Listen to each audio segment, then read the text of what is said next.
ಮುಂಬಯಿ ಪ್ರಾಂತದಲ್ಲಿ ಅಲ್ಪಸಂಖ್ಯಾತರಾಗಿರತಕ್ಕ ನಿಮ್ಮ ವರ್ಗದವರ ಹಿತಾಸಕ್ತಿಗಳ ರಕ್ಷಣೆಗೆ ಅಗತ್ಯವಾದ ರಕ್ಷಣೋಪಾಯಗಳು ಮತ್ತು ಪ್ರಾಂತೀಯ ಸ್ವಾಯತ್ತತೆಯಲ್ಲಿ ಇವನ್ನು ಖಂಡಿತಗೊಳಿಸಲು ಮುಂಬಯಿಯ ವಿಧಾನ ಪರಿಷತ್ತಿನ ಸ್ವರೂಪದಲ್ಲಿ ಅಗತ್ಯವಾದ ಮಾರ್ಪಾಡುಗಳು ಮತ್ತು ವಿಧಾನ ಪರಿಷತ್ತಿನಿಂದ ದೊರಕಬೇಕಾದ ಖಚಿತ ಆಶ್ವಾಸನೆಗಳನ್ನು ಕುರಿತ ಹೇಳಿಕೆ. ಭಾರತೀಯ ಶಾಸನಬದ್ಧ ಆಯೋಗಕ್ಕೆ ಬಹಿಷ್ಕೃತ ಹಿತಕಾರಣಿ ಸಭೆ ಮುಂಬಯಿಯ ನಿಮ್ಮ ವರ್ಗಗಳವರ ಸಂಸ್ಥೆ ಯ ಪರವಾಗಿ ಡಾ Bhimrao R Ambedkar M A. PhD. DSc. Bar at law. ಮುಂಬಯಿಯ ವಿಧಾನ ಪರಿಷತ್ತಿನ ಸದಸ್ಯರು ಅವರು ಸಲ್ಲಿಸಿದ್ದು 29 ಮೇ 1928. ದಾಮೋದರ ಹಾಲ್, Parel, Mumbai -12, Bharat. Page is blank. No text found. ತಕ್ಕಷ್ಟು ಪ್ರಾತಿನಿಧ್ಯದ ಮೂಲಕ ರಕ್ಷಣೆ. 1. ಶಾಸನಬದ್ಧ ಆಯೋಗಕ್ಕೆ ಭಾರತೀಯನೊಬ್ಬನನ್ನು ನೇಮಿಸುವುದಿಲ್ಲ ಎಂದು ಸಂಸತ್ತು ತೀರ್ಮಾನಿಸಿರುವುದು ಬಹಿಷ್ಕೃತ ಹಿತಕಾರಿಣಿ ಸಭೆಯ ಆತಂಕವನ್ನು ಬಹುಮಟ್ಟಿಗೆ ಕೊನೆಗಾಣಿಸಿದೆ.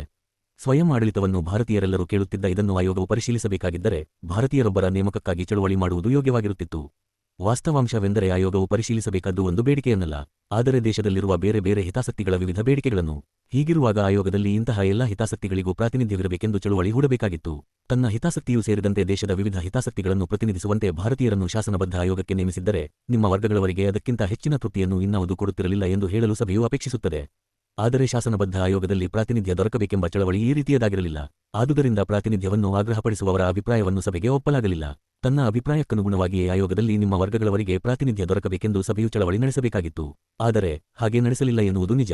ಇದಕ್ಕೆ ಕಾರಣ ವೈಸ್ರಾಯರವರಿಂದ ಹಿಡಿದು ಆಡಳಿತವನ್ನು ನಡೆಸುವ ಪ್ರತಿಯೊಬ್ಬರೂ ಗದ್ದಲ ಮಾಡುವ ಕೆಲವೇ ಮಂದಿಗೆ ಮನ್ನಣೆ ಕೊಟ್ಟು ಮೂಕರಾದ ಕೋಟ್ಯಂತರ ಮಂದಿಯನ್ನು ಮರೆಯುವ ಅಭ್ಯಾಸವನ್ನು ಬೆಳೆಸಿಕೊಂಡಿರುವ ದೇಶದಲ್ಲಿ ಇಂತಹ ಆಸೆಯನ್ನು ಇಟ್ಟುಕೊಳ್ಳುವುದು ಸಾಧ್ಯವೇ ಇಲ್ಲ. ಬರ್ಕ್ನ ಭಾಷೆಯಲ್ಲಿ ಹೇಳುವುದಾದರೆ ಸಾವಿರಾರು ದೊಡ್ಡ ದೊಡ್ಡ ಪ್ರಾಣಿಗಳು ಓಕ್ ಮರದ ನೆರಳಿನಲ್ಲಿ ವಿಶ್ರಮಿಸುತ್ತಾ ಮಿಲುಕು ಹಾಕುತ್ತಾ ನಿಶ್ಶಬ್ದವಾಗಿರುವಂತೆ ಜನಸಾಮಾನ್ಯರು ಇರುವಾಗ ಒಂದು ಕಾಡುಪ್ರಾಣಿಯ ನೆರಳಿನಲ್ಲಿ ಮಿಡತೆಗಳು ಸೇರಿಕೊಂಡು ನಿಲ್ಲದ ತಮ್ಮ ಶಬ್ದವನ್ನು ಮೈದಾನದಲ್ಲೆಲ್ಲ ತುಂಬಿಬಿಡುವಂತೆ 4 ಮಂದಿ ರಾಜಕಾರಣಿಗಳು ಗದ್ದಲ ಮಾಡಿದ ಮಾತ್ರಕ್ಕೆ ಸರ್ಕಾರವು ಗದ್ದಲ ಮಾಡುತ್ತಿರುವವರು ಮಾತ್ರವೇ ರಾಜಕಾರಣಿಗಳು, ಅವರ ಸಂಖ್ಯೆಯೇ ಅಧಿಕವಾಗಿದೆ ಅಥವಾ ಏನೇ ಆಗಲಿ ಅವರು 1 ಗಂಟೆ ಮಾತ್ರ ಬದುಕುವ ಸಣ್ಣ ಮುದುಡಿ ಹೋದ ಕ್ಷುದ್ರ ಹಾಗೂ ಕುಪ್ಪಳಿಸುವ ಕ್ರಿಮಿಗಳಲ್ಲ ಎಂದು ಭಾರತ ಸರ್ಕಾರ ಭಾವಿಸಿಬಿಡುತ್ತದೆ. ಸಭೆಯು ತನ್ನ ಅಭಿಪ್ರಾಯಗಳನ್ನು ಆಗ್ರಹಪಡಿಸದಿರಲು ಇನ್ನೂ ಒಂದು ಕಾರಣವಿದೆ. ಸಭೆಯ ಅಭಿಪ್ರಾಯವನ್ನು ಶಾಸನಬದ್ಧ ಆಯೋಗದಿಂದ ಭಾರತೀಯರನ್ನು ಹೊರಗಿಟ್ಟದ್ದು ನಿಮ್ಮ ವರ್ಗಗಳ ಮಟ್ಟಿಗೆ ಸಣ್ಣ ಉಪಕಾರವೇನೂ ಅಲ್ಲ. ಏಕೆಂದರೆ ನಿಮ್ಮ ವರ್ಗದವರನ್ನು ಹೊರತುಪಡಿಸುವ ನಿಮಿತ್ತ ಈಗ ಸಭೆಯ ಆಯೋಗದ ಮುಂದಿಡುತ್ತಿರುವ ವಾದದ ವಿರುದ್ಧವಾಗಿ ಆಯೋಗದಲ್ಲಿ ಪೂರ್ವಾಗ್ರಹ ಇರುವುದು ತಪ್ಪಿದಂತಾಗಿದೆ. 2. 1919ರಲ್ಲಿ ನಿಮ್ಮ ವರ್ಗಗಳವರಿಗೆ ಆದ ಅನ್ಯಾಯ ಸಾಮಾಜಿಕ ವ್ಯತ್ಯಾಸಗಳು ಮತ್ತು ವಿಭಾಗಗಳು ಭಾರತೀಯ ಸಮಾಜದ ಒಂದು ಲಕ್ಷಣ. ಇದು ಪ್ರಪಂಚದ ಇತರ ಭಾಗಗಳಲ್ಲಿರುವ ಡಾ ಬಾಬಾಸಾಹೇಬ್ ಅಂಬೇಡ್ಕರ್ ಅವರ ಸಮಗ್ರ ಬರೆಹಗಳು ಭಾಷಣಗಳು ಸಂಪುಟ -2 ಪ್ರಾತಿನಿಧಿಕ ಸಂಸ್ಥೆಗಳ ಮೂಲಭೂತವಾದ ವಿಚಾರಗಳೊಂದಿಗೆ ಹೊಂದಿಕೊಳ್ಳುವುದಿಲ್ಲ ಎಂಬುದನ್ನು ಮಾಂಟೆಗೊ ಚೆಲ್ಮ್ಸ್ಫರ್ಡ್ ವರದಿಯು ಸಂಪೂರ್ಣವಾಗಿ ಗುರುತಿಸಿತ್ತು.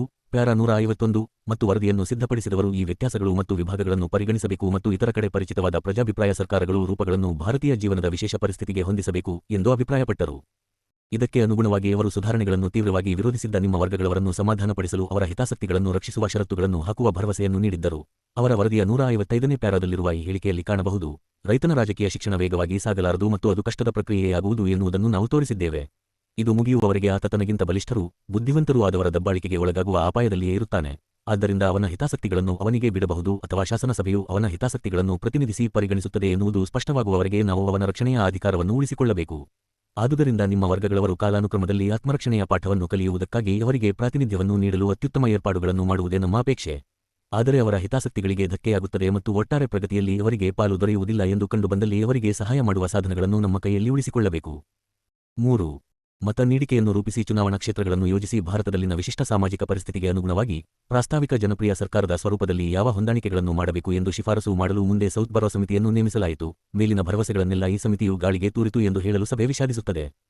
ನಿಮ್ಮ ವರ್ಗದವರ ಹಿತಾಸಕ್ತಿಗಳ ರಕ್ಷಣೆಗಾಗಿ ಸಾಕಷ್ಟು ಅವಕಾಶ ಮಾಡುವುದರ ಅಗತ್ಯದ ವಿಷಯದಲ್ಲಿ ಸೌತ್ ಬರೋ ಸಮಿತಿಯ ವರದಿಯನ್ನು ಕುರಿತ ತಮ್ಮ ಅಧಿಕೃತ ಪತ್ರದ 13ನೇ ಪ್ಯಾರಾದಲ್ಲಿ ಈ ಕೆಳಗಿನ ಅಭಿಪ್ರಾಯವನ್ನು ವ್ಯಕ್ತಪಡಿಸುವುದು ಅನಿವಾರ್ಯವಾಯಿತು. ಅಧಿಕಾರೇತರ ನಾಮಕರಣ ವಿಷಯದಲ್ಲಿ ಶಿಫಾರಸುಗಳನ್ನು ಒಟ್ಟಿನಲ್ಲಿ ಒಪ್ಪಿಕೊಳ್ಳುತ್ತದೆ. ಆದರೆ ಸಮಿತಿಯು ಕೊಟ್ಟಿರುವ ಲಕ್ಷ್ಯಕ್ಕಿಂತ ಹೆಚ್ಚಿನ ಲಕ್ಷ್ಯವು ಅಗತ್ಯವೆನ್ನಿಸುವ ಒಂದು ಜಾತಿಯುಂಟು. ಭಾರತೀಯ ಸಂವಿಧಾನ ಸುಧಾರಣೆಯನ್ನು ಕುರಿತ ವರದಿ ನಿಮ್ಮ ವರ್ಗದವರ ಸಮಸ್ಯೆಯನ್ನು ಸ್ಪಷ್ಟವಾಗಿ ಗುರುತಿಸಿ ಅವರ ವಿಷಯದಲ್ಲಿ ಒಂದು ವಾಗ್ದಾನವನ್ನು ನೀಡಿತು. ಸಮಿತಿಯ ವರದಿಯಲ್ಲಿ ಇತರ ಹಿಂದೂಗಳು ಎಂದು ಬೇರೆ ಬೇರೆ ಜಾತಿಯವರನ್ನು ಪಾರಿಭಾಷಿಕವಾಗಿ ಕರೆದಿದ್ದರೂ ಒಟ್ಟಿನಲ್ಲಿ ಅವರೆಲ್ಲ ಒಂದು ಬಗೆಯ ಜನ. ಅವರನ್ನು ಇತರರು ಎಷ್ಟು ದೂರ ಇಡುತ್ತಾರೆ ಎನ್ನುವುದರಲ್ಲಿ ವ್ಯತ್ಯಾಸಗಳಿರಬಹುದು. ಆದರೂ ಅವರೆಲ್ಲ ಹೆಚ್ಚು ಕಡಿಮೆ ಮದರಾಸಿನ ಪಂಚಮರ ಸ್ಥಿತಿಯಲ್ಲೇ ಇದ್ದಾರೆ. ಅಂದರೆ ಹಿಂದೂ ಧರ್ಮದವರಲ್ಲಿ ದೇವಾಲಯ ಪ್ರವೇಶ ಮಾಡಬಹುದಾದ ಜನಗಳ ಗುಂಪಿಗೆ ಸೇರದೆ ಉಳಿದಿದ್ದಾರೆ. ಒಟ್ಟು ಜನಸಂಖ್ಯೆಯಲ್ಲಿ ಸುಮಾರು 5ರಲ್ಲಿ 1 ಭಾಗ ಇರುವ ಇವರಿಗೆ ಪಾರ್ಲಿಮೆಂಟೋ ಪ್ರಾತಿನಿಧ್ಯದ ಮೂಲಕ ರಕ್ಷಣೆ. ಮಂಡಳಿಗಳಲ್ಲಿ ಸ್ವಲ್ಪವೂ ಪ್ರಾತಿನಿಧ್ಯ ಇಲ್ಲ. ಸಮಿತಿಯ ವರದಿಯು ನಿಮ್ಮ ವರ್ಗದವರನ್ನು 2 ಬಾರಿ ಹೆಸರಿಸುತ್ತದೆ. ಆದರೆ ಇದು ಸಮರ್ಪಕ ಮತದಾರ ಕ್ಷೇತ್ರಗಳಲ್ಲದಿರುವುದರಿಂದ ನಾಮಕರಣದ ಮೂಲಕ ಅವರಿಗೆ ಅನುಕೂಲ ಮಾಡಲಾಗಿದೆ ಎಂದು ಹೇಳುವುದಕ್ಕೆ ಮಾತ್ರ. ಈ ಜನರ ಸ್ಥಾನವನ್ನಾಗಲಿ ತಮ್ಮ ಹಿತಾಸಕ್ತಿಗಳನ್ನು ತಾವೇ ರಕ್ಷಿಸಿಕೊಳ್ಳಲು ಅದು ಹೊಂದಿರುವ ಸಾಮರ್ಥ್ಯವನ್ನಾಗಲಿ ವರದಿ ಚರ್ಚಿಸುವುದಿಲ್ಲ. ಅವರಿಗೆ ಎಷ್ಟು ಪ್ರಮಾಣದ ನಾಮಕರಣವನ್ನು ಸಮಿತಿ ಸೂಚಿಸುತ್ತದೆ ಎನ್ನುವುದನ್ನು ವಿವರಿಸುವುದಿಲ್ಲ. ಮತದಾನ ಸಮಿತಿಯ ವರದಿಯ 24ನೇ ಪ್ಯಾರಾ ನಾಮಕರಣವಾಗುವವರ ಸಂಖ್ಯೆಯನ್ನು ಮಿತಗೊಳಿಸುವುದನ್ನು ಸಮರ್ಥಿಸುತ್ತದೆ. ಈ ವರ್ಗಕ್ಕೆ ಅವರು ಸಲಹೆ ಮಾಡಿರುವ ಪ್ರಾತಿನಿಧ್ಯ ಹೀಗಿದೆ.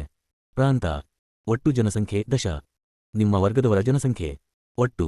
ನಿಮ್ಮ ಸ್ಥಾನಗಳು ವರ್ಗದವರ ಲಕ್ಷಗಳಲ್ಲಿ ದಶಲಕ್ಷಗಳಲ್ಲಿ ಸ್ಥಾನಗಳು.